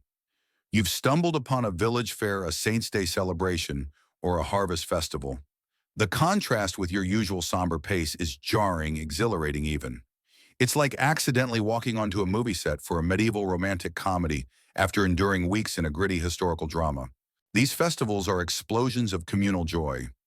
Villagers dressed in their finest, if still simple clothes, dance in circles, children chase each other, and stalls overflow with local produce, artisanal crafts, and sometimes surprisingly good ale. You find yourself drawn into the crowd, the infectious energy pulling at your weary limbs. For a few precious hours, the weight of your sins, the ache in your feet, and the dangers of the road recede, replaced by simple human pleasure. Historians still argue whether these spontaneous encounters with local festivals were seen by pilgrims as a blessed diversion, a necessary break from penance, or if they were sometimes viewed with suspicion as worldly temptations that could distract from the spiritual purpose of the journey. Was it permissible revelry or a dangerous dalliance with sin? For many, it was likely a much-needed opportunity for human connection and simple enjoyment before resuming the solemn path. A particularly quirky tidbit about these festivals involves the widespread tradition of animal games or contests. Beyond simple dancing and feasting, you might witness bizarre competitions like greasy pole climbing with a ham at the top, or villagers trying to catch a greased pig. Sometimes even bear baiting or cockfighting were present, grim reminders of the era's entertainment. Imagine trying to explain your spiritual awakening to a fellow pilgrim while watching a man chase a pig covered in lard. It certainly adds a layer of unexpected absurdity to your pious journey. You might spend a few precious coins on a warm, freshly baked pastry or a mug of sweet cider. You listen to the itinerant musicians, perhaps even tapping your foot to the lively rhythm. You watch the jugglers and acrobats marveling at their skill. For a fleeting moment, you forget your status as a pilgrim and simply become another joyous participant in the vibrant tapestry of medieval life. The kindness of strangers is amplified during these celebrations, as villagers often share food and drink with passing pilgrims, seeing it as an act of charity and good fortune. These moments of unexpected merriment are vital. They are small oases of human connection and simple pleasure that recharge your spirit and remind you of the beauty and joy that still exist in the world despite its hardships. They offer a counterbalance to the intense introspection and physical suffering, preventing your pilgrimage from becoming an unbearable ordeal. As the festival music fades and the smells of the feast begin to dissipate, you eventually extract yourself from the lively crowds, feeling refreshed and a little lighter in spirit. The journey continues, but now you carry not just the burden of your purpose, but also the sweet memory of unexpected joy. And as you prepare to resume your solemn march, you turn your thoughts to the acquisition of small, tangible reminders of your journey, the humble pilgrim badges and souvenirs. Refreshed by the unexpected delights of local feasts and festivals. Your journey continues now with a renewed focus on the physical reminders of your sacred quest, the humble yet profoundly significant pilgrim badges and souvenirs. These aren't just trinkets. They are tangible proof of your arduous travels, tokens of devotion, and treasured mementos that link you directly to the holy sites you have visited. Imagine arriving at a major shrine, perhaps after weeks or months of walking and seeing the bustling stalls set up just outside the church doors. Here, alongside vendors selling candles and blessed bread, are artisans hawking small, distinct metal badges. These are typically made of cheap, accessible materials like lead or pewter, but their value is entirely spiritual and symbolic. Each shrine has its unique emblem, a scallop shell for Santiago de Compostela, crossed keys for St. Peter's in Rome, a palm frond or cross for Jerusalem. You select one feeling its rough texture, knowing it represents hundreds of miles of effort and countless prayers. It's like collecting pins from every national park you visit, but each pin carries the weight of your immortal soul. You might haggle slightly over the price for even these simple tokens, cost precious coins, but the act of acquiring it is imbued with immense satisfaction. You immediately fasten it to your hat, your cloak, or your scrip, its dull gleam a visible declaration of your achievement. This badge serves as undeniable proof of your pilgrimage, signaling to others on the road to gatekeepers, and most importantly, to your community back home, that you have indeed reached your sacred destination. It's your medieval certificate of completion worn proudly for all to see. Historians still argue whether the widespread popularity of pilgrim badges was primarily driven by genuine spiritual devotion and a desire for personal mementos, or if it was also a clever economic enterprise for the shrines and the local artisans who produced them. Were they truly sacred objects or ingenious marketing tools? It was likely a blend of both fulfilling a spiritual need while also providing a lucrative trade for the pilgrimage sites. A particularly quirky tidbit about these badges is that they were sometimes worn on the tongue. Upon return to prove humility in the depth of the pilgrim's suffering, though this was a rare and extreme practice. More commonly, if you had visited particularly holy sites, you might acquire small vials of holy water oil or even blessed earth. Some pilgrims collected pebbles or small fragments of stone from the shrine's surroundings, believing these too carried a fragment of the holy place's power. Imagine bringing home a bag of rocks and telling everyone they're blessed. Your family might look at you funny, but in medieval times that was pure gold. Beyond the official badges, smaller, more personal souvenirs might also be acquired or even made along the way. Perhaps a simple wooden cross carved from a tree near a revered hermitage, or a small, intricately woven piece of ribbon, blessed at a local chapel. These personal tokens, though less recognized as formal proof, held immense sentimental and spiritual value, silent reminders of specific moments and prayers on your journey. The acquisition of these badges marks a crucial turning point in your pilgrimage. It signifies that you have reached your goal, completed your vow, and are now ready in time to begin your journey homeward, carrying not just the spiritual transformation within, but tangible symbols of your accomplishment. These humble tokens are more than just souvenirs. They are the physical embodiment of your faith, your perseverance, and your hard-won peace.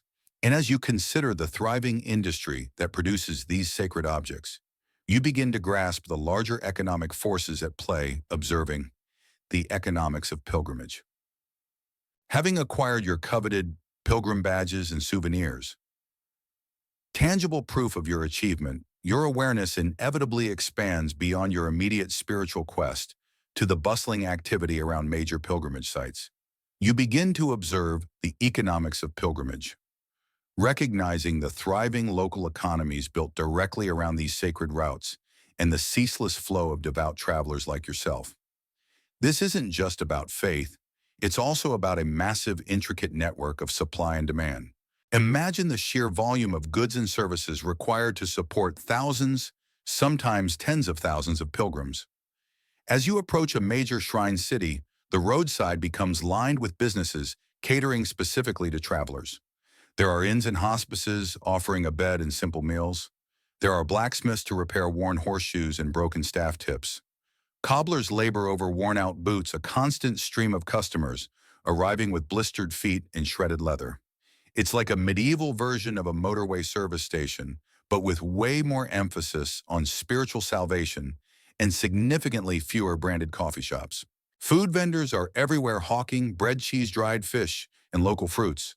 Tailors sell new cloaks or repair old ones, recognizing the steady demand for sturdy pilgrim-appropriate attire. Candle makers produce countless candles for offerings within the shrines. The local economy hums with activity directly fueled by the piety and the coins of the passing pilgrims. This constant flow of travelers, each carrying a few precious coins, represents a significant source of income for entire towns and regions. Historians still argue whether the economic prosperity generated by pilgrimage routes sometimes overshadowed their spiritual purpose for the local communities and the church itself.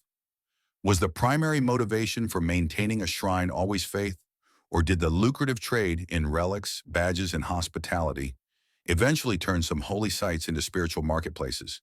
It was likely a delicate balance, with genuine devotion coexisting with the pragmatic realities of sustaining a large religious institution and its surrounding economy.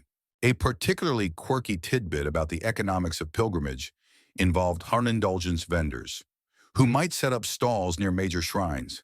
These individuals, sometimes officially sanctioned, sometimes less so, would sell indulgences, official church documents that for a fee promised to reduce time in purgatory for the buyer or their deceased loved ones. Imagine trying to explain this concept to your modern bank manager. Yes, I'd like to withdraw some money to buy a certificate that helps my dead aunt get to heaven faster. It highlights a fascinating and often controversial aspect of medieval religious economy. The church itself was a major economic player. Beyond the direct sale of badges and the collection of offerings within the shrines, monasteries and cathedrals often owned vast tracts of land receiving rents and tithes, much of which was supported by the pilgrimage traffic. The very construction and maintenance of these magnificent holy sites, which required immense resources, were largely funded by the wealth generated by pilgrims. Your humble offerings, combined with countless others, helped to build the towering cathedrals and sustain the monastic orders. As you spend your precious few coins on a new pair of leather laces or a slightly less hard piece of bread, you are acutely aware of your contribution to this bustling economic ecosystem. Your spiritual journey is inextricably linked to a complex web of trade labor and financial exchange, demonstrating that even the most sacred endeavors can drive worldly prosperity. And as you observe the diverse faces in these bustling pilgrim hubs, your attention might sometimes be drawn to a specific group, reminding you of the role of women pilgrims and their unique challenges. Having observed the economics of pilgrimage and the bustling marketplaces catering to every pilgrim's need, your attention might now shift to a particular segment of the traveling population, one whose journey carried unique challenges and often surprising triumphs. The role of women pilgrims? While men dominated many public spheres in the Middle Ages, the Pilgrim Road offered women a rare and often transformative opportunity for autonomy, spiritual fulfillment, and even a degree of social mobility, though not without significant perils. Imagine seeing women of all ages among the throngs of pilgrims, young maidens traveling with their families, widows embarking on solitary quests for atonement, or even married women seeking a miraculous cure for infertility. They are dressed in humble, durable clothing, often with their heads covered, carrying their own scripts and staffs just like the men. Their presence is a testament to their unwavering faith and remarkable courage in a society that often confined them to the domestic sphere. It's like a medieval feminist road trip, but with less singing of pop anthems and more chanting of Latin hymns. For many women, pilgrimage offered a legitimate reason to leave their homes to experience the world beyond their village and to engage in a profound spiritual journey independent of male oversight. While some traveled with male relatives or in large groups for safety, others undertook the journey alone or with female companions facing the same dangers as men, but often with additional vulnerabilities. The spiritual rewards, however, were considered equally available to all regardless of gender. Historians still argue whether pilgrimage truly empowered medieval women by offering them a unique form of agency and spiritual authority, or if it simply exposed them to greater dangers and hardships without fundamentally altering their subordinate status in society. Did it offer true liberation, or was it a temporary, highly constrained freedom? The truth is likely nuanced with individual experiences varying greatly. A particularly quirky tidbit about women pilgrims involved a pilgrim's pregnancy dilemma. For married women or those who fell pregnant on the journey, whether through consensual relations or tragically assault, completing the arduous pilgrimage while expecting or with an infant presented immense logistical and physical challenges. Accounts exist of women giving birth on the road, relying on the kindness of fellow pilgrims or the charity of hospices before resuming their journey with their newborn. Imagine trying to explain to a medieval innkeeper that you need a room with a cot and a midwife down in a secure place to store your pilgrimage supplies all while in labor. It highlights the extreme resilience and determination required. The dangers of the road from banditry to illness were amplified for women who faced the additional threat of sexual violence. This necessitated careful planning, strong group cohesion, and often the protection afforded by religious garb or membership in a reputable confraternity.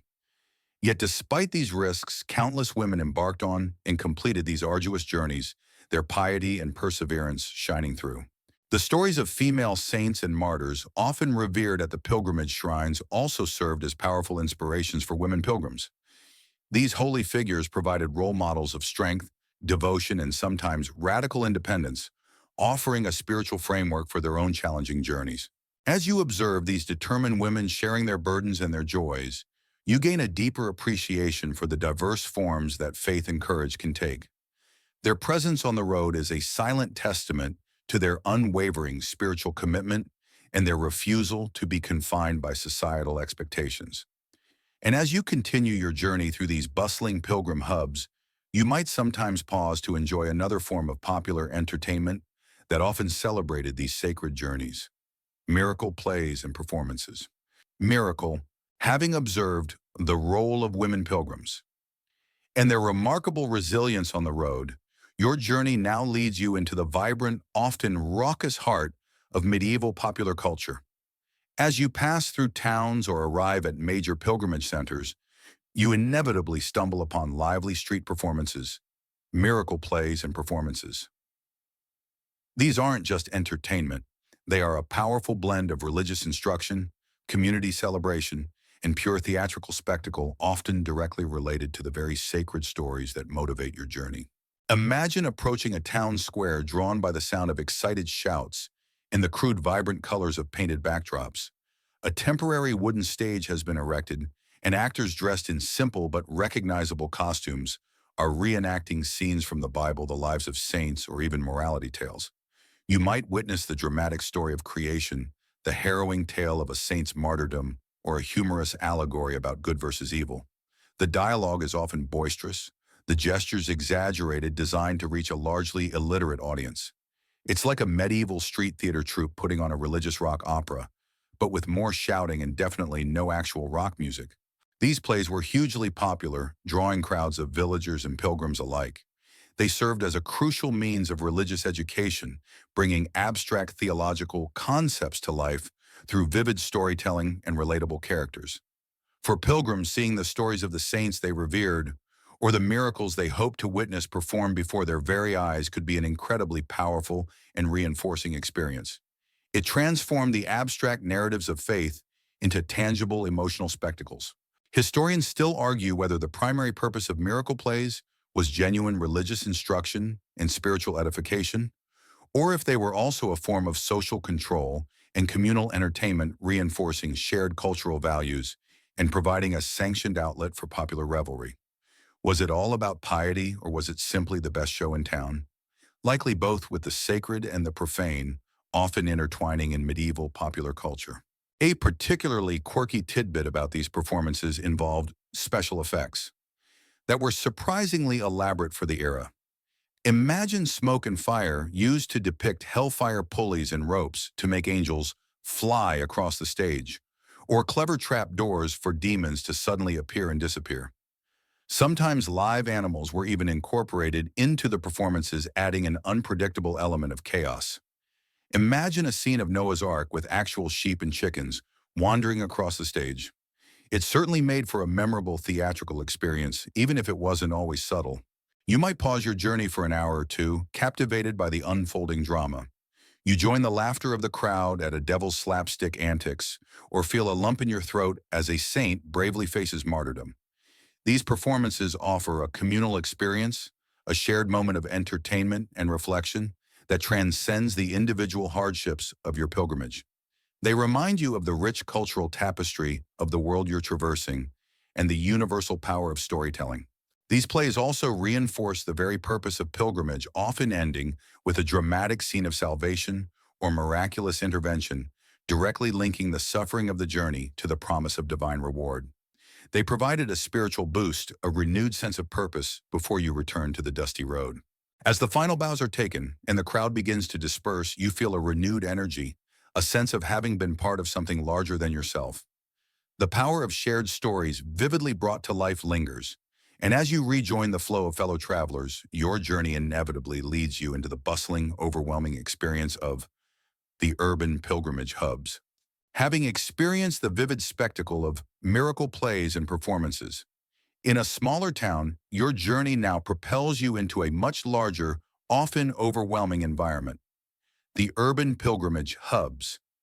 These bustling, crowded cities serve as major centers for the faithful, drawing thousands of pilgrims from across Christendom and presenting a dizzying array of sights, sounds, and experiences that are a world away from the quiet paths you've grown accustomed to. Imagine the sensory overload as you approach the city gates.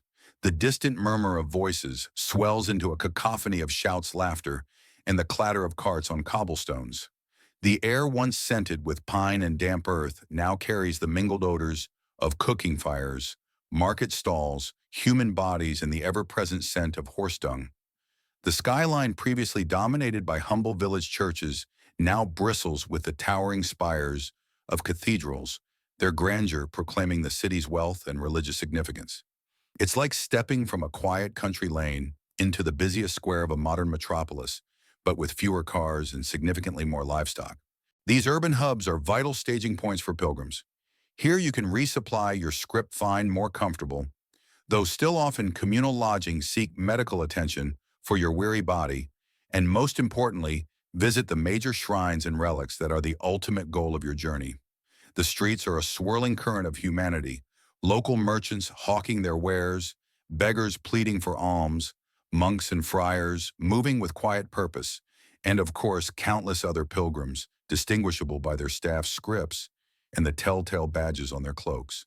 Historians still argue whether the anonymity and sheer number of people in these urban pilgrimage hubs sometimes led to a loosening of moral standards, with opportunities for vice and exploitation existing alongside profound spiritual devotion.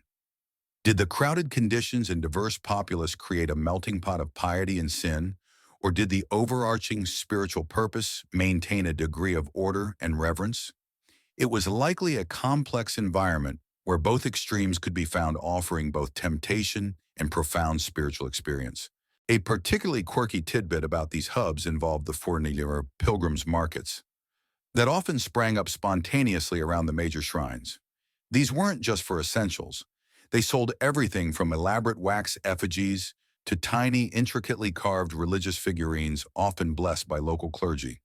You might even find vendors selling dried herbs, believed to ward off plague, or small pouches of holy earth from various sites.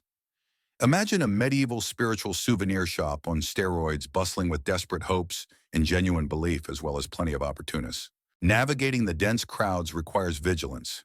You clutch your script tighter, aware of the pickpockets who prey on distracted travelers. You push through the throngs, trying to keep your companions in sight. The sheer energy of the place is exhausting, yet exhilarating. You witness the full spectrum of medieval society compressed into a single vibrant space. The churches and cathedrals themselves are masterpieces of medieval architecture, soaring upwards, their stained glass windows casting ethereal light onto the ancient stone floors. Entering one of these magnificent structures after weeks on the road is a breathtaking experience, a moment of profound awe that reinforces the immense power and glory of God. The very scale of the architecture reflects the spiritual aspirations that drew you here.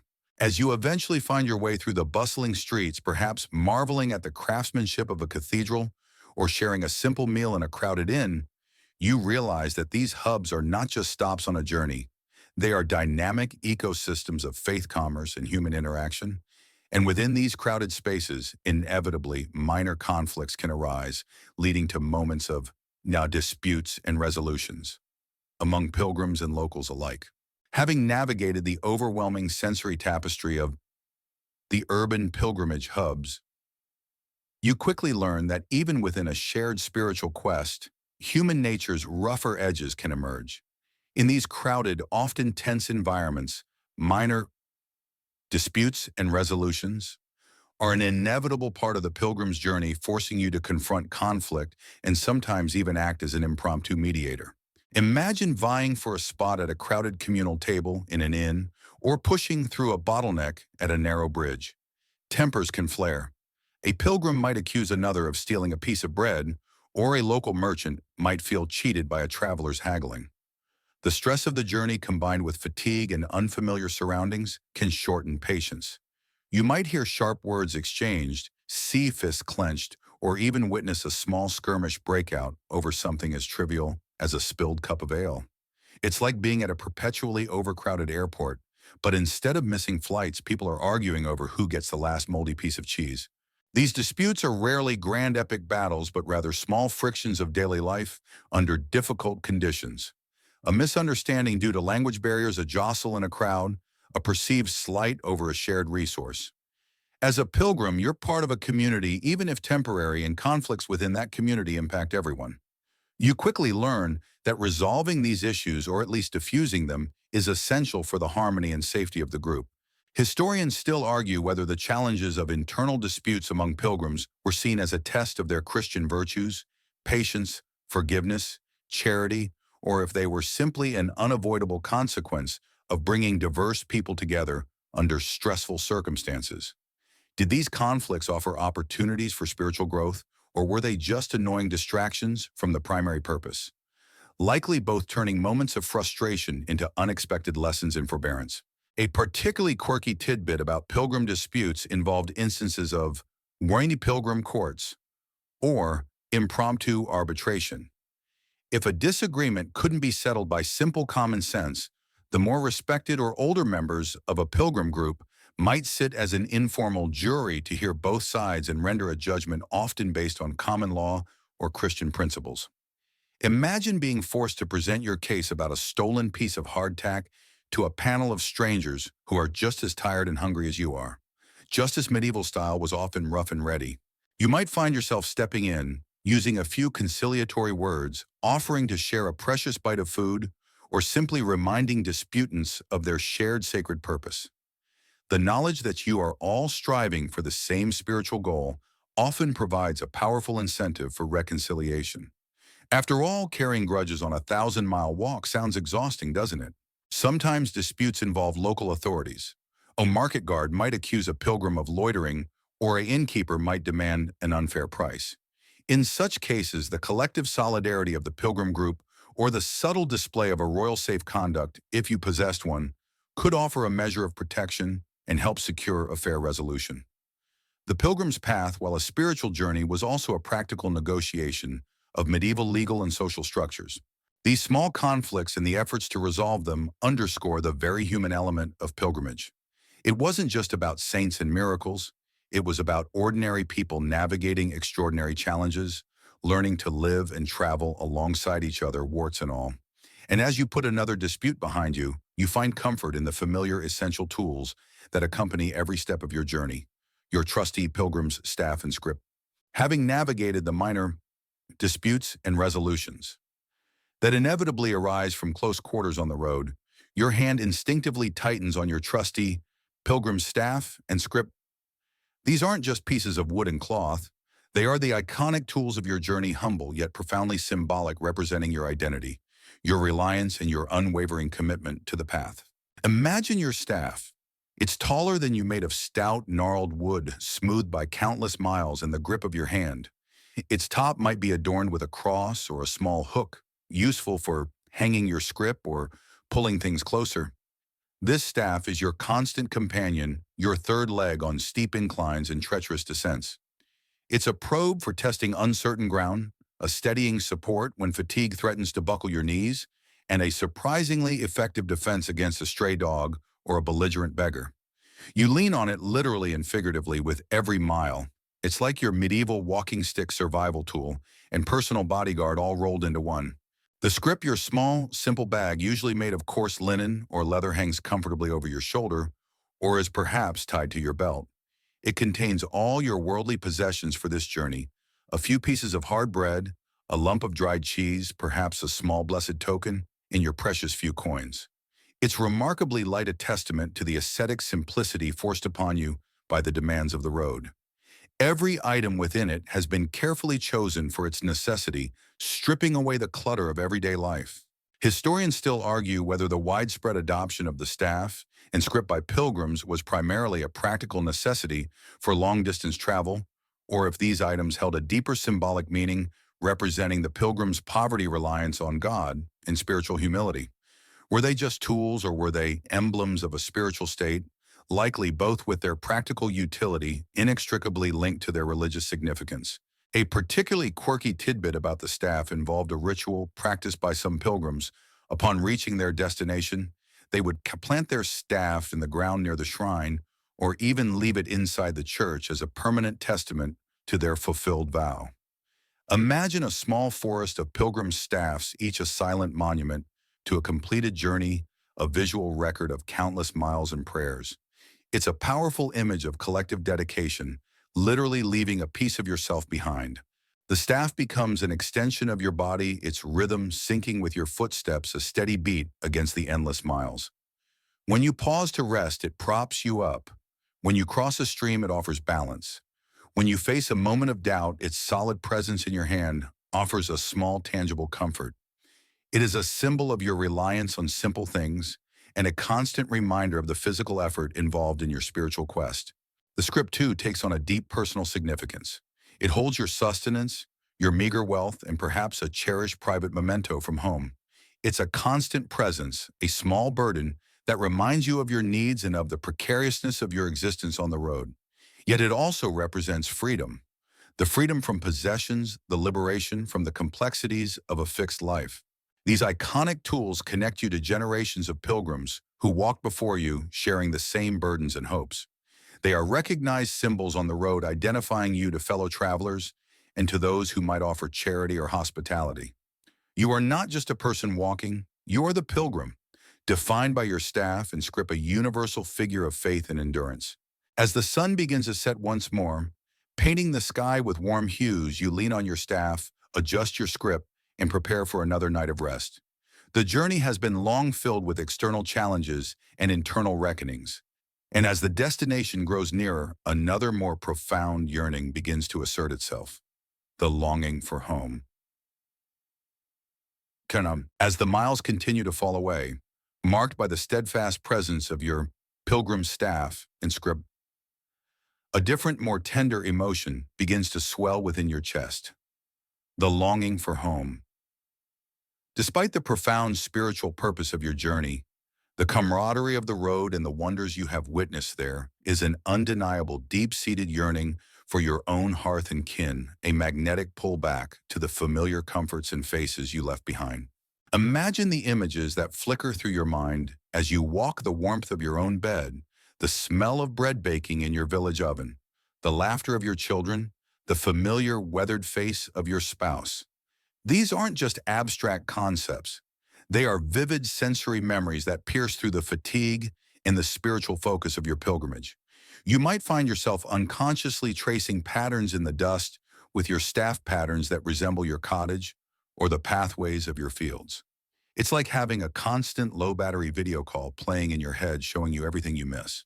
This longing intensifies as the journey nears its end, or as you pass through villages that strongly resemble your own. You see families, gathered children playing in the dirt, men working in fields, scenes that mirror the life you put on hold.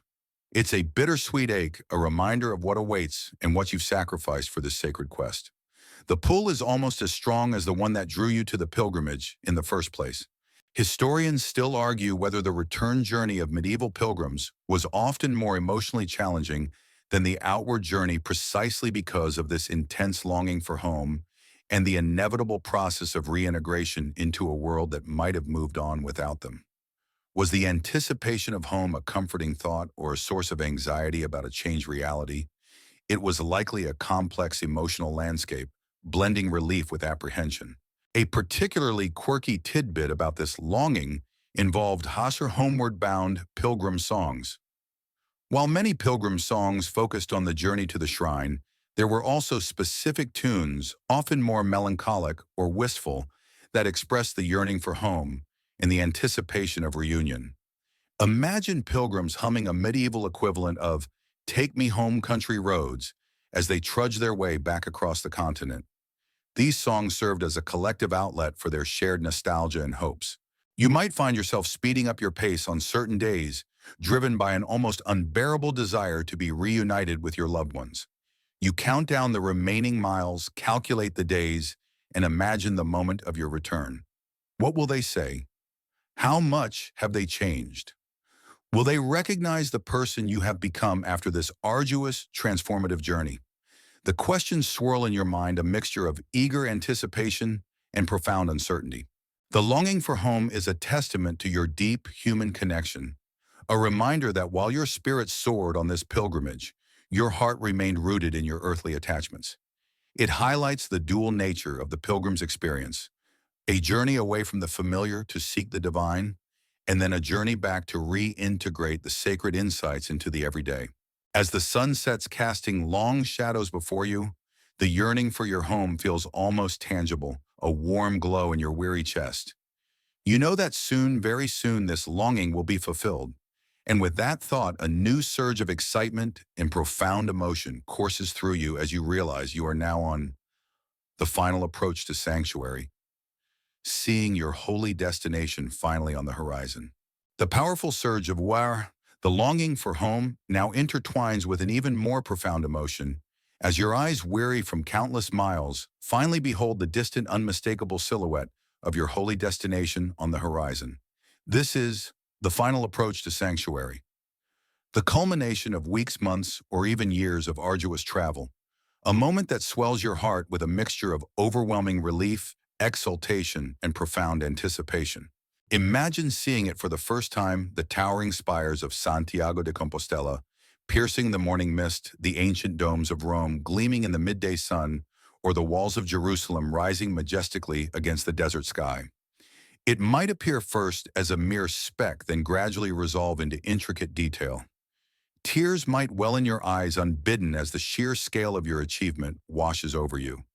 Every ache, every blister, every fear, every moment of hunger and cold culminates in this glorious sight. It's like seeing the finish line of the longest marathon you could ever imagine, and knowing that every step, every ounce of suffering was truly worth it. The pace of your walk might quicken, fueled by a surge of adrenaline and renewed spiritual energy. Your companions, equally moved, might break into spontaneous hymns of praise, their voices hoarse but filled with triumph.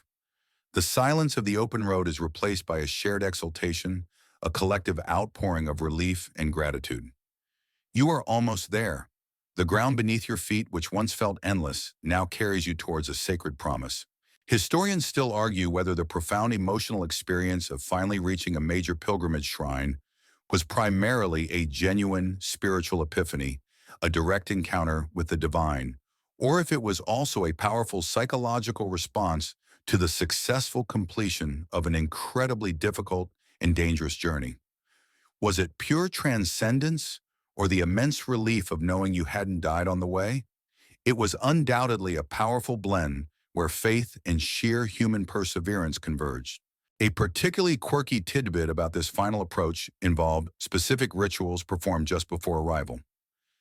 Some pilgrims would wash their clothes in a nearby river or spring, symbolizing a final cleansing before entering the holy city.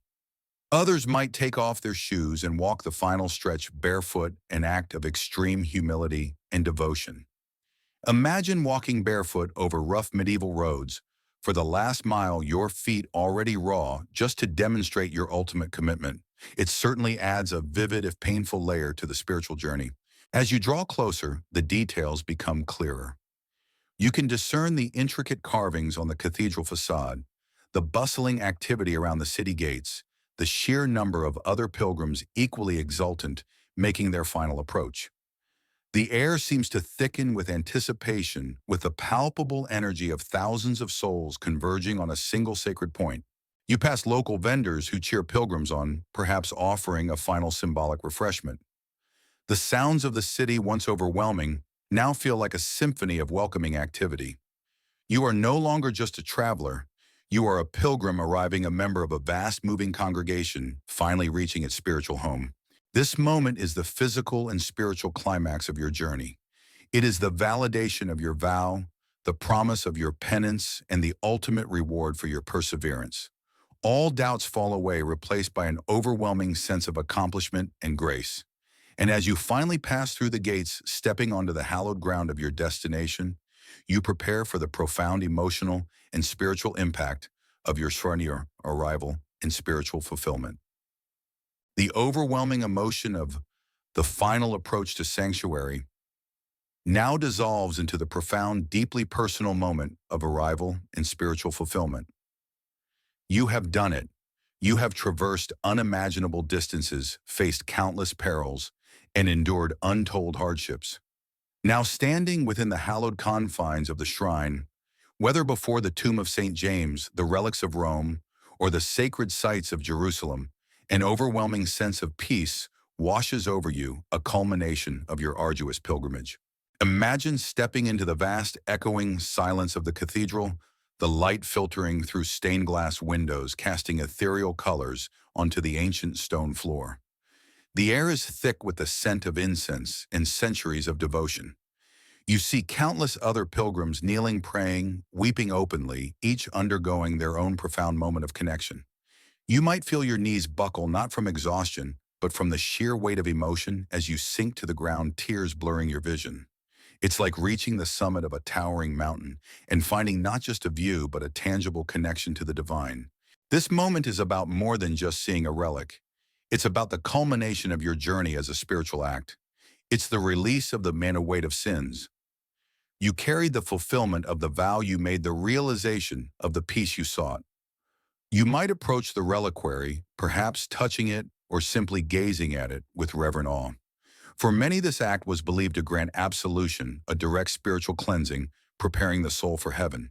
Historians still argue whether the experience of spiritual fulfillment at pilgrimage sites was primarily a genuine mystical encounter, a direct grace from God, or a powerful psychosomatic response to extreme physical and psychological exertion, reinforced by intense communal belief.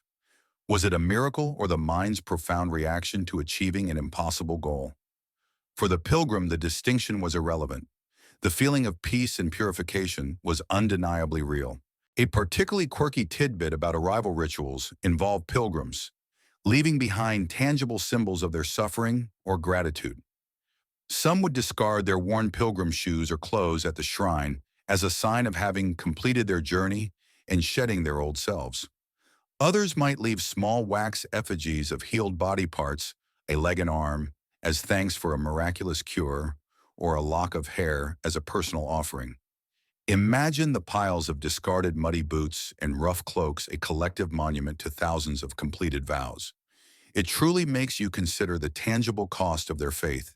You spend hours, perhaps days within the sanctuary, participating in services, praying, reflecting, and absorbing the profound spiritual energy of the place. You witness acts of profound faith, moments of shared joy and quiet reverence. You feel connected not just to the divine, but to the countless pilgrims who have stood on this very spot before you and those who will come after. It is a timeless space, a nexus of human devotion. The peace you sought, the inner calm that felt so elusive in your troubled world, now settles within you. It is not the absence of external conflict, but a profound stillness that transcends it. You feel purified, renewed, your spirit lighter than it has ever been. The journey has transformed you, forging resilience, deepening your faith, and offering a perspective that only comes from leaving everything familiar behind and embracing the unknown. As you finally turn away from the shrine, Your pilgrim badge now securely fastened, you carry something far more valuable than any relic, a newfound inner tranquility. And with that, you begin the reverse journey, knowing that the challenges of the road remain, but you are now a profoundly transformed self embarking on the return journey. The profound sense of arrival and spiritual fulfillment now settles within you, an anchor amidst the vastness of the world. With your vow completed and your soul purified, you finally turn your face towards the direction of home, embarking on the return journey and transformed self. This final leg of your pilgrimage is not a mere retracing of steps. It is a journey of integration where the lessons learned and the peace found on the road must now be woven back into the fabric of your ordinary life. Imagine the path feeling different. While the physical challenges remain the same dusty roads, the same uncertain weather, the same need for vigilance against lingering dangers, your internal landscape has profoundly shifted. The long stretches of walking, once a penance, now feel like a continuation of a meditative state. The camaraderie with newfound companions takes on a deeper meaning as you share stories of your arrival at the shrine, reinforcing the collective triumph. You might even find yourself looking at the familiar landmarks you passed on the way out with new eyes, seeing beauty and meaning, where before there was only arduous terrain. It's like rereading a book after you know the ending. Everything looks a little different, imbued with new significance. The spiritual peace you achieved at the sanctuary is not a static thing. It's something you must consciously carry, nurture, and protect. The external world, with its conflicts and mundane demands, will inevitably try to chip away at it. You are returning to a world that may not fully understand the transformation you've undergone. How do you explain the profound spiritual insights gained from months of hunger, cold, and unwavering faith to someone who has only known the confines of the village? Historians still argue whether returning pilgrims successfully integrated their transformative experiences into their former lives, or if the profound disconnect between their spiritual journey and their mundane reality often led to feelings of alienation or restlessness. Was the peace truly enduring, or did it fade under the weight of everyday concerns? While many found lasting solace, the transition back was undoubtedly a complex psychological process. A particularly quirky tidbit about the return journey involved pilgrims intentionally taking a different route back to avoid revisiting the same challenges or temptations. Sometimes it was for practical reasons, but often it symbolized a desire to acknowledge their transformation. They were not the same person who left, and thus their path home should also be different. Imagine trying to get home from the shops and deliberately taking a route that's twice as long just to prove to yourself you're a changed person. It certainly speaks to the symbolic power they invested in every step. As you near your village, the familiar sights and sounds slowly reemerge: the distant church bell, the smoke from the chimneys, the specific bend in the road you know so well. A mix of anticipation and apprehension stirs within you. Will your family recognize you? Will your place in the community still be there? You carry your pilgrim staff and script, now adorned with the sacred badge, visible symbols of your accomplishment and your changed self. The peace you found is not a shield against the world, but a new lens through which to view it. The patience you cultivated on the long marches, the compassion born of shared suffering, the deepened faith forged in hardship. These are the true treasures you bring home. You are no longer just the person who left. You are the pilgrim who returned, carrying not only proof of your journey, but a profound inner quietude. And as you finally step back into the familiar embrace of your village, the long walk complete, you carry the echo of the endless road, the whispers of ancient songs, and the unwavering light of the sacred places in your heart. May the peace you found on your journey walk with you always. Sweet dreams.